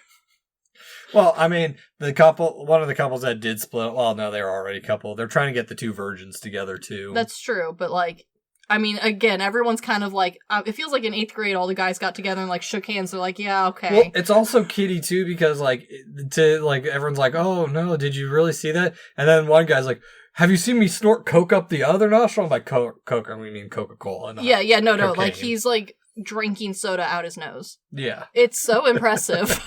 Yeah, and the party gets back to it. I mean... This is the lamest party. Oh, yeah. There's, like, barely music at this party. It makes me think a little bit of...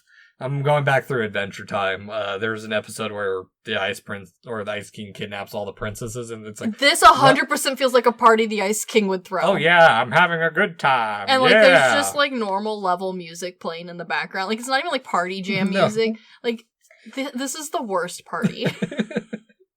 Well, no wonder people are splitting off, because we go to the couple that did split off to hook up. That's literally the only thing to do at this party. Yeah, in the outfit room, too. Yeah, they picked at least one room that has a door. Yeah, the heart in the hot dog water is discovered. Oh, also, we forgot to mention that now some of them are going to go off to the mines. Yeah, because again, they've got the hots for the mines here, or something. Yeah, and yeah, also the coat room death is... It's goofy. It's very disorienting, but there are some cool stuff, like with all the suits dropping down and whatnot. Yeah. No, like, it's not a bad death, mm-hmm. but I also do get the feeling that, like, we would have seen more, but that footage is gone. Yes. You know what I mean? Yeah, I think there was parts that got cut, like Like, I think part of the impaling got cut. I agree. It at least feels like it did, because he does feel cut off. But she also dies the way we saw her head picked up earlier in the movie. That's true. I do appreciate that. I do have questions about the scene, though. Okay, I don't know if I have answers. One, why are the showers still running? Shits and giggles, man. Shits and fucking giggles. And then turns the other one on for her. Maybe it's like when you were a teenager and you'd go to a hotel and you're like, what if I can turn my bathroom into a sauna?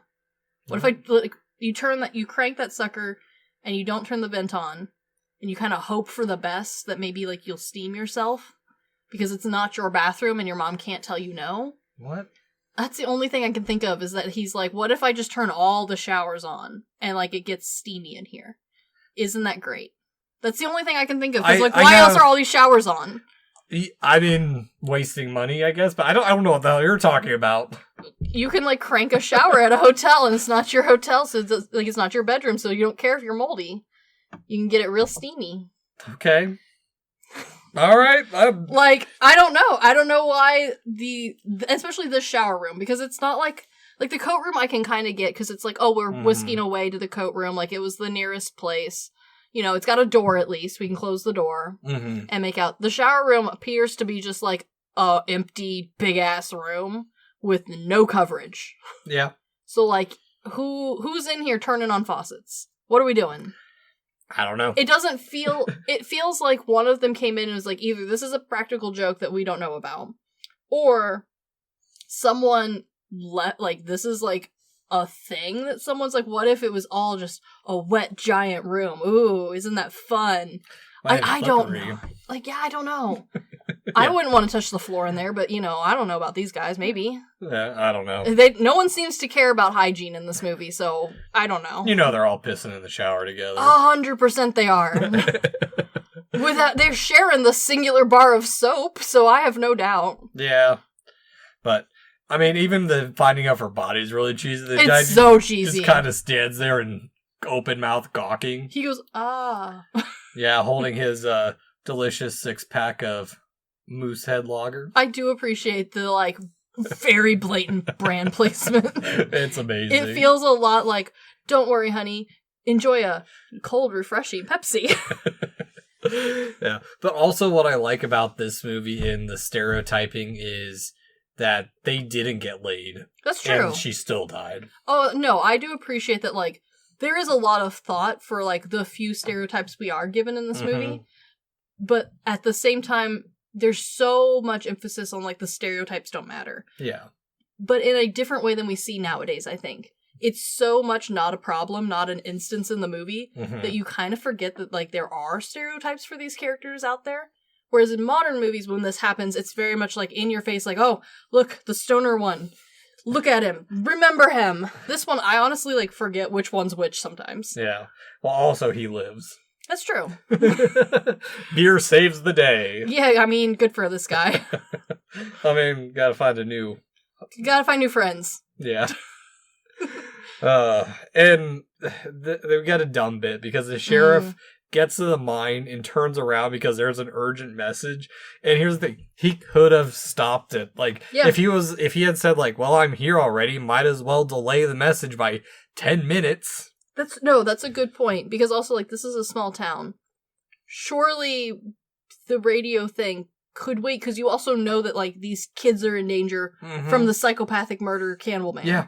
Like, surely we can wait just 5 minutes for me to holler down and be like, kids, get out of there. I know you're in there. Yeah, no, exactly. And he'd be there just as someone's like, hey, someone's dead. Yeah, like, the dead person can wait. They're not going anywhere. They are very dead in this movie. Yeah, no, exactly. And, this is the part where they decide to go in the mine, which I don't know. Well, it doesn't matter, really. The fact they're down there, not really an issue. Or a trope because they're killed for not following the rules. Yeah, a bit. They held a party. That's true. They took true. Women into the mine because how dare you? That's true. Yeah. And also, they go down an abandoned shaft. Haha. Yeah. No, exactly. Yeah. I mean, they do die because they cannot follow rules. Yeah, it's the cheesy horror trope of... Oh, for sure. Because we're still under the impression that it's the one cannibal guy And, like, his rule was no party. Mm-hmm. So, like, even if we didn't know all of the rest of the rules they've broken, it still would have been enough. And the virgins go off alone to go explore another shaft. You gotta stick together. You gotta stay together as a group in the Scooby-Doo horror film. Yeah. And they don't. Not as a couple. Yeah. Yeah. Yeah, and so they die. Soon. Yeah, well. Yeah, and shit begins to hit the fans because now bodies are being found. The cutscenes are even cut in a lot of this portion of the movie. Yeah. Also, I do have questions why they're lighting the abandoned mine. I don't know, man. Yeah. I have no idea. The only thing I can think of is maybe they thought, like, oh, if for some reason someone does find out that we're here, maybe they won't look here. Or maybe it's just adventure, like, oh, we haven't been here yet. Let's all go explore this. Yeah. They don't explain it, but I also don't really care. Oh. And I also very quickly forget that this is the abandoned portion of the mine. It's just the mine. Yeah. It's all one big conglomerate. Exactly. And also we get another dumb bit of the sheriff's now back on his way because they got to him to warn him that, hey, Harry Warden's out here killing people. I do have a question. There is no deputy in this town, apparently. Mm-hmm. Like, nobody is acting as deputy at all. I don't know. Like, he couldn't have called him in, like, hey, the dead person that you just found, like, you gotta send that over to, like, I don't know, Jeremy, the deputy. Let him handle it for a second. I'm already here. I gotta yell at some kids. Maybe he's keeping the deputy out of the loop to keep down who knows what's really happening. There doesn't seem to be one at all, though. No. Like, it's just this one guy running the show. It has to be another character you have to write in already. I think we're fine with the character we got. You're right. You're right. Yeah. But I do think that if we had a little bit more gore in this movie, it would have been a nicer balance. And I think partially because there are some very gory scenes. Mm-hmm. And then we have other deaths that are just, like, fully off camera. Oh, yeah. Which we'll get to in just a minute. Yeah, that's true. Yeah, because also now TJ's back that they're, okay, we're going to have to take the lead to find the virgins and leave the women folk with the guy who doesn't know how to get out of the mine. Yeah, that doesn't feel like a smart move, but, you know, none of them are smart to begin with, so it kind of works out. Yeah, and the chubby dude finds the virgins who are impaled with a pickaxe, which their death would have been so cool if they had found it and kept it, because... Oh, I know... Yeah, how they die, and here's the thing, knowing the history of this movie makes all these quick kills feel so much weaker. Yeah. So they got killed mid-screw.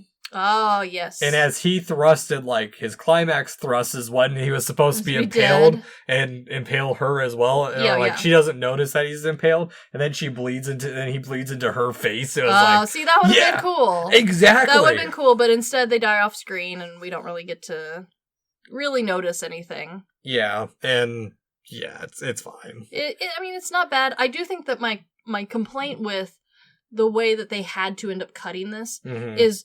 We've already seen two very gruesome, one death and then a body, and then we taper back down into, oh, it's off screen or it's very tame. Mm-hmm. Instead of what I probably would have preferred to see, which is tame building up into super gruesome. But because of how it's cut and how the pieces that we got back happened to be, it kind of didn't work out that way. It kind of feels sprinkled. Yeah. Yeah. We get a couple ones, but not like really. Yeah, it's not really like a flow of like a style of progression or anything like that. It's not even like, oh, we start really gruesome and end up with nothing. We kind of flop back and forth between like, oh, that was a cool effect to, oh, I guess they're dead. Yeah, no, exactly. One thing I do also want to point out, Axel and TJ are both wearing their mining gear. True. Which means... They took time to throw it on, even though they know there's a killer down there. I mean... they were trained well. Well, they knew that people were dying, and they're like, well, we gotta make put on suspenders. Yeah, make sure our suits are on properly. I do think that a huge portion of the why, as far as writing, was very clearly like, oh, at this point you were supposed to have narrowed it down to either Axel or TJ being the murderer. Yeah. If you had known that that's what you were looking for. When you watch this the first time, you are still convinced that it's the random man who's the cannibal guy from the beginning. Because we also see the leader killed now, and the only the only three men down in the mine. And I get it, why they're wearing their suits. It's because... You're supposed to question which one it is because you know the killer is in one of those suits. Exactly. Like, I get it, but it I do think that this movie is best if you've already seen it. Yeah. You know, because, like, the first time you watch this, you don't catch any of this.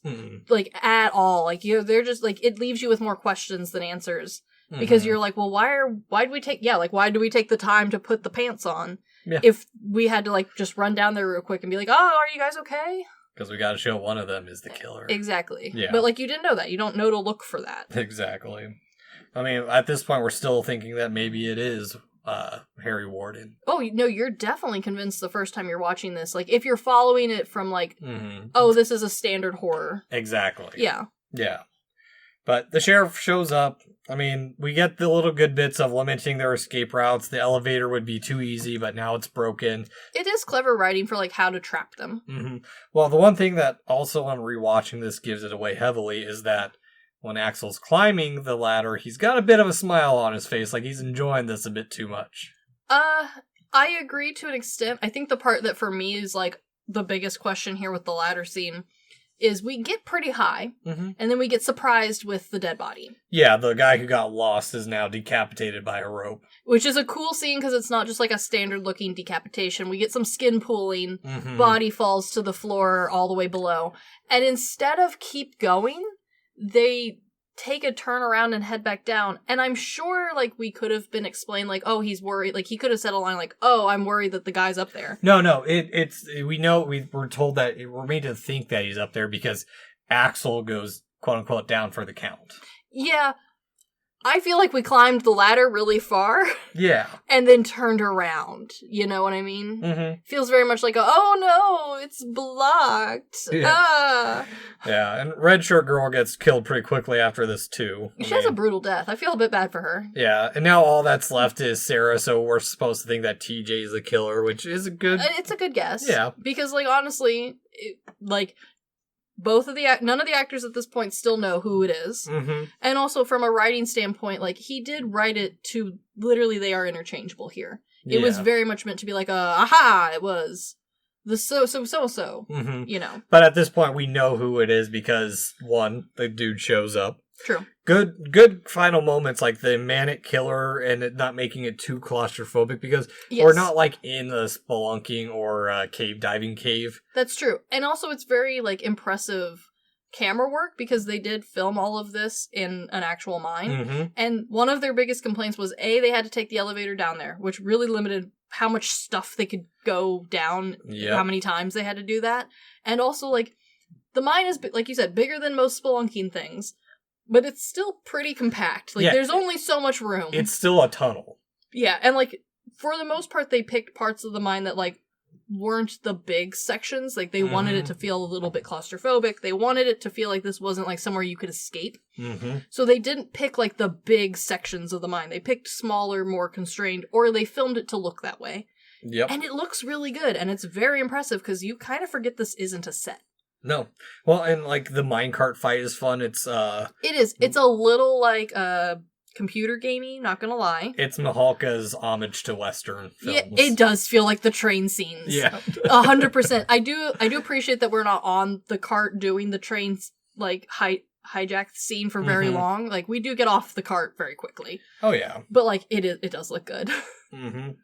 And I also do appreciate that they hold off on revealing that Harry died years ago. I do too, because you could still be convinced that it's him. Especially if you're watching this the first time around. Yeah, well, when they're like, oh, Harry's dead, and then... Then you're like, oh, wait, no. He's like, no, it's not Harry. We know it was Axel. Yeah. Like, we've known. That's why we're coming to do this. But also, like, I appreciate that they do the whole, oh, he's alive. Because... the Sarah wants to go back to see the body. She has to at least have closure. Yeah. But I also appreciate that they didn't do it as post credits. I do too. Yeah. There aren't post credits on this one, I don't think. No. And I really appreciate that because even though there is stuff that happened and was created after this movie, I like that this isn't a left open, like, oh, did the killer come back sort of story. Yeah. Well, because Harry cuts off his arm and gets away. And so, like, it is open. We don't know if he lives. He could have bled out. But it's open-ended in the same way that Princess Bride is left open, right? Where it's a fatal enough wound that he's probably dead. Turnip kit. Yeah, but at the same time, like, he's stuck underground. He's stuck in the mine. He knows the mines very well. He does, but also, like, it's a mine, it's not a cave system, right? Yeah. Like, we don't just dig willy-nilly. We dig with purpose, we dig in a direction. Yeah. And they've already explained why the mine shaft is, A, closed, and B, like, why this was the only exit. We've already covered those problems, right? Yeah. So, like, it's a nice little, like, it could potentially continue on, but, like, it doesn't need to. And, like, no matter which way you want to imagine it, it's still over, right? Like, it doesn't really matter. This chapter of the story is over. Sure. But who knows, the next Valentine's Day, Axel might be back. Whoa! Actually, does Axel even have a last name? I don't think so. Because we've got, like, Harry Warden. That's true. A lot of them do have full names. No, they all just have First names. You know, I like that. I appreciate that. That makes Harry Warden feel so much scarier because so much more important. Because, like, everyone's saying their name. Oh, it's Harry Warden. But like, it also does, like, it writes in, especially with the 80s mindset of, like, if you are a big bad killer, you get a full name. And, like, granted, you probably would have had a middle name just for clarity's sake. That's like, the 80s really brought that on. But well, I mean, you got Ted Bundy, Richard Ramirez. That's when it started, right? And then we realized that other people had those names, and so we started putting the middle name in. Oh, okay.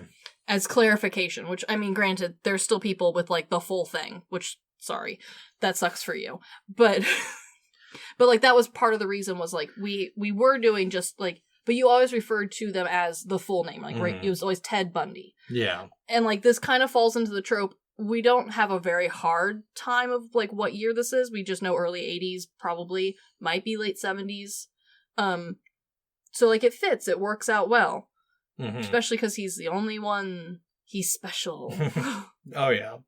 But the movie ends up closing with the Ballad of Harry Warden over the credits. Which actually is a really dope song, and I've listened to it several times by itself now. It's solid. It's solid. Yeah. Well, the composer, Paul Zaza, did it all to, like, he did all the music for the movie. Yes. Because they wanted it to feel like it was original. And even though, like, I guess licensing songs was pretty cheap unless you were, like, the Beatles or someone that big. Sure. And I also appreciate that, like, the vocals are, like, especially this part of the song, like, the vocals sound really good.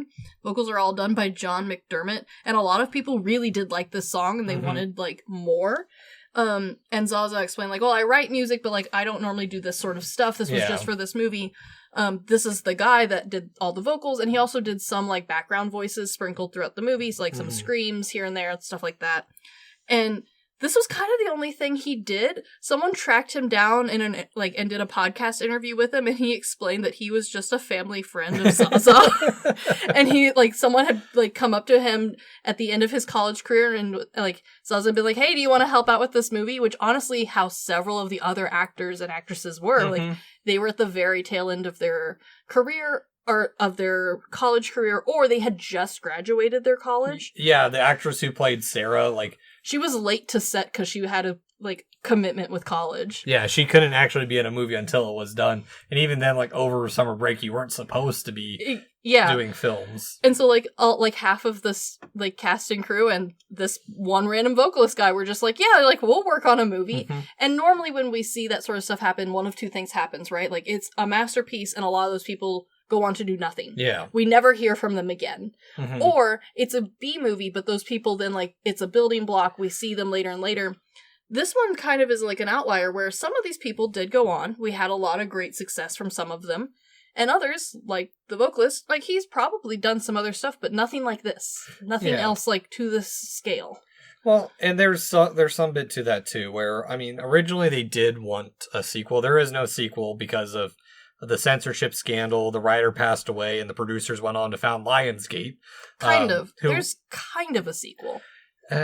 So they and the whole time they were talking the commentary, they had talked about a sequel too. Yes. But there's been nothing about it. So, okay, so here's the thing. When I say there's kind of a sequel, in 2021, Valentine's Bluff, the movie, was released to YouTube as a fan-made movie. Oh.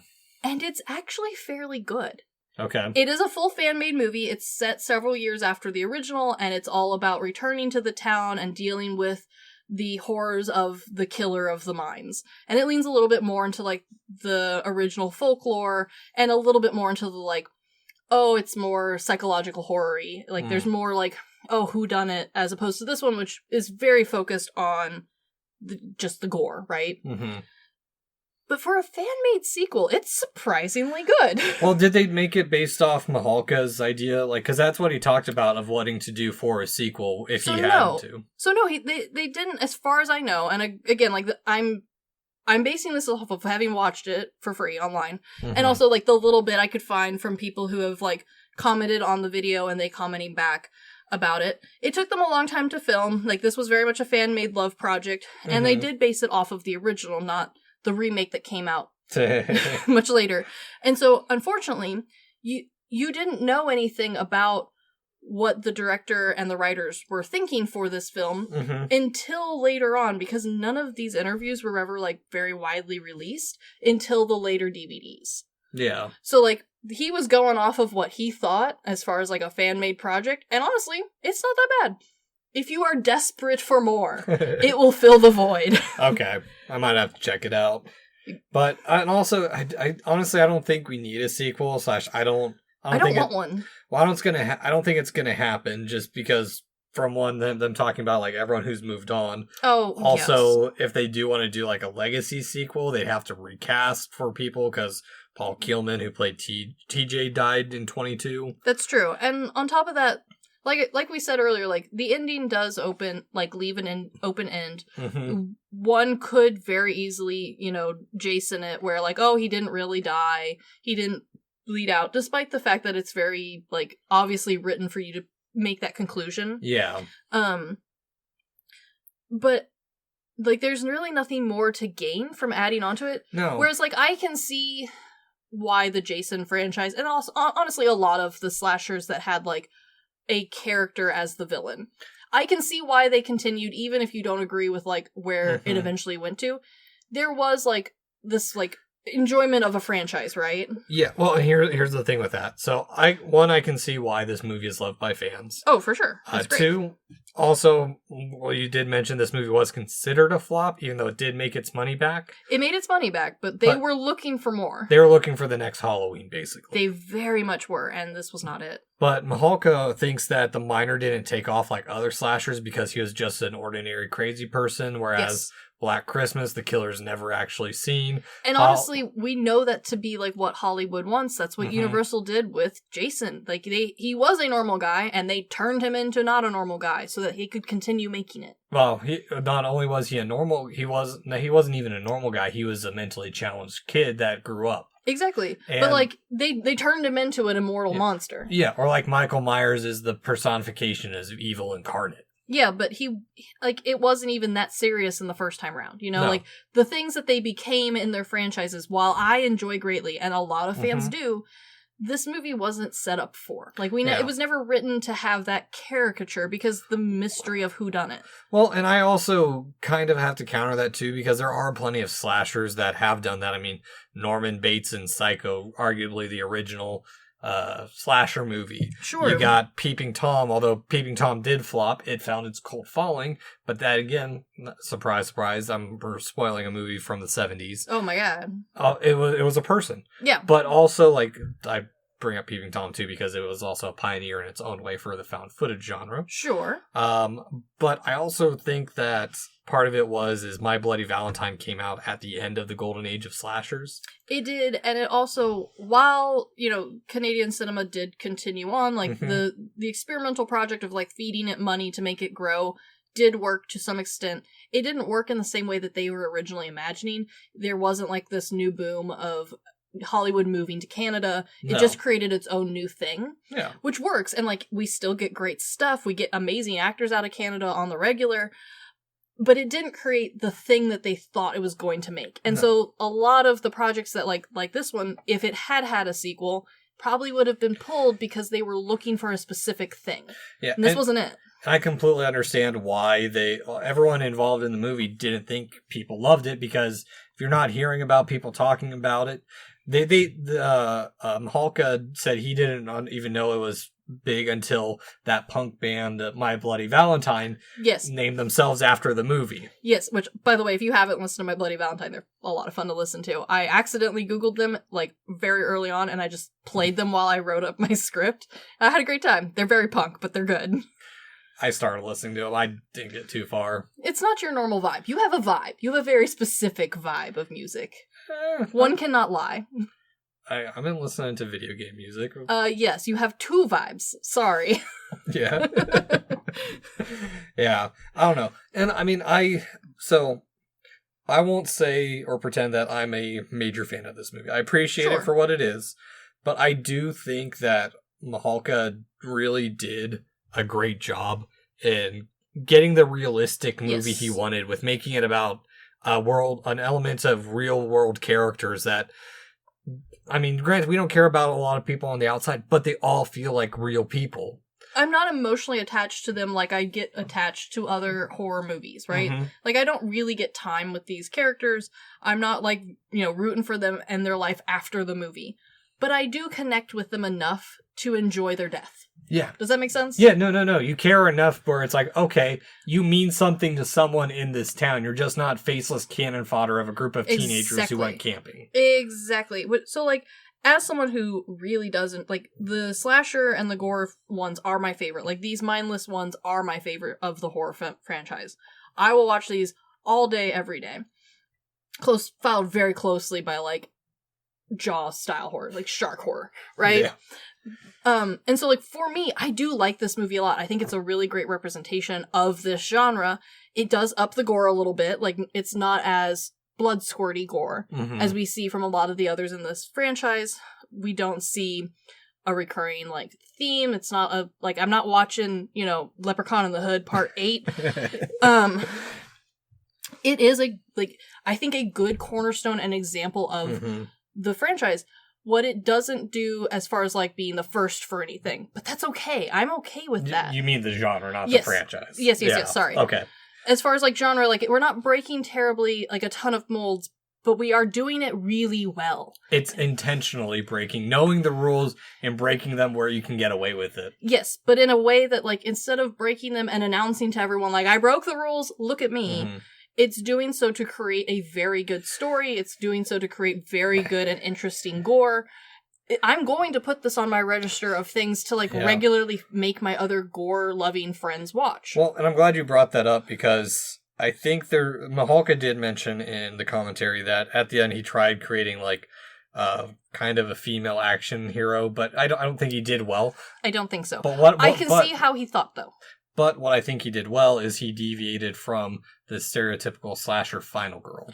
I agree, and I also think that while this movie has, it's by no means a perfect movie, for the style of movie that it is impressive with how, like, variedied but natural we managed to get the, like, entirety of the characters.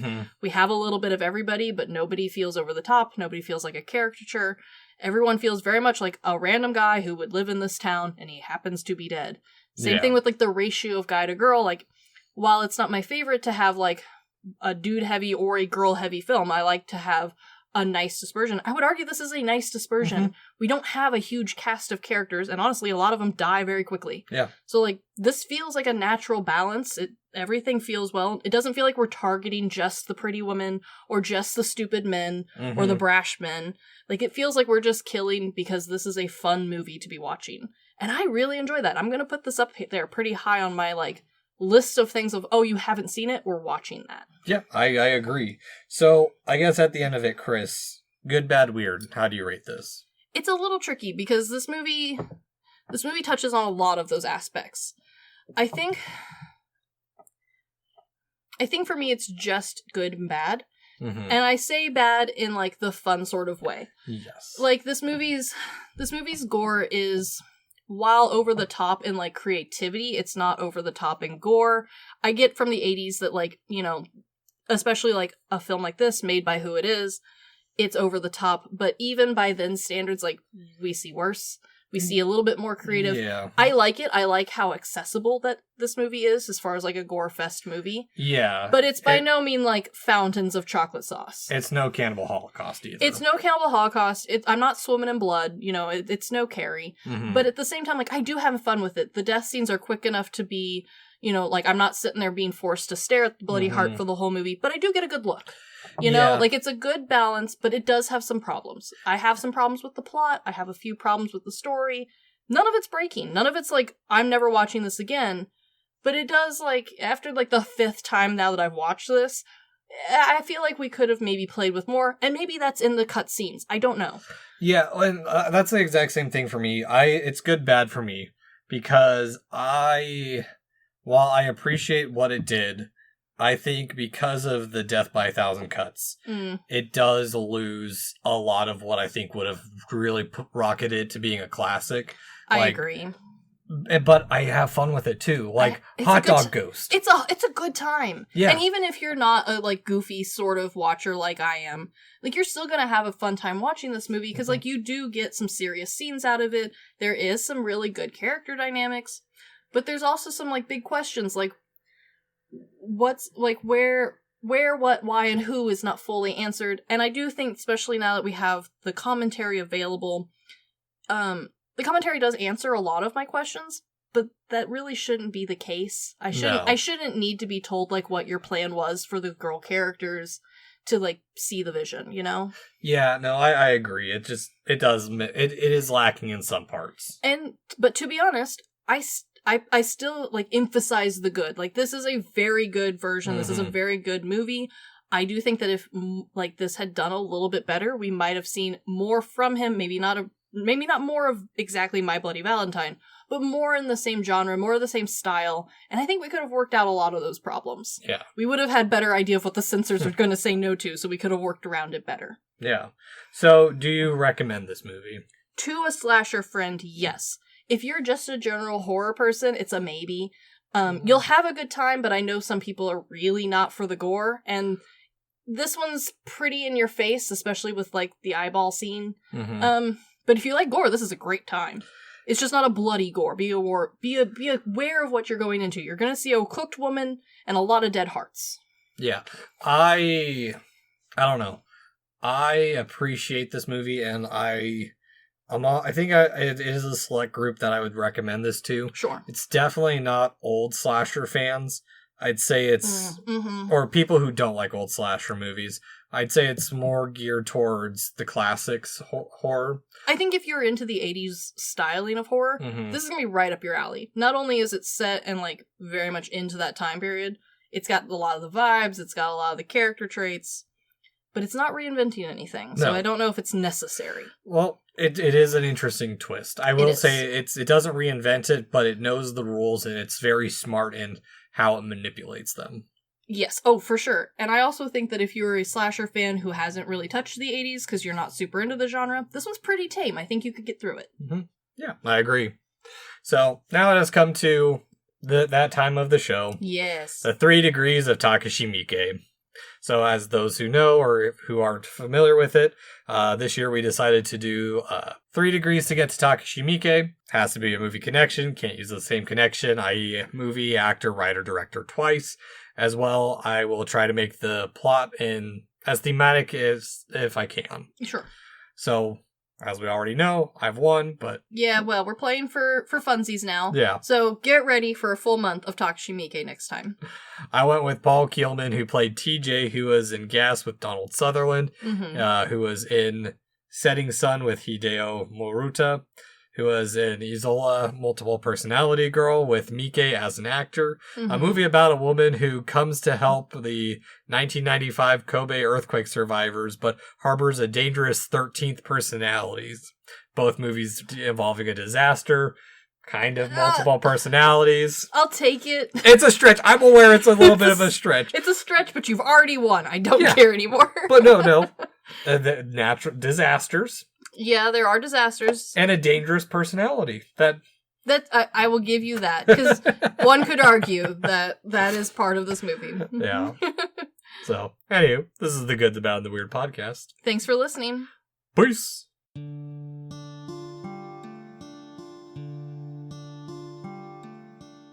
thank you for stopping by this here town of the good, the bad, and the weird. We appreciate your listenership, and if you want more of our takes in your life, feel free to check us out on social media at The Good, the Bad, and the Weird Podcast, or TGTBTW for short. As well, if we missed a fact, your favorite part of a movie, or just have a suggestion and want to reach out and say howdy, feel free to email us at tgtbtwpodcast@gmail.com. And feel free to join our Discord at The Good, the Bad, and the Weird Podcast, where we talk about movies, just share random banter here and there. And always, check out our podcasters, streamers, or any other content creator we shout out in our episodes. We really appreciate it. And as always, thank you for listening. Peace.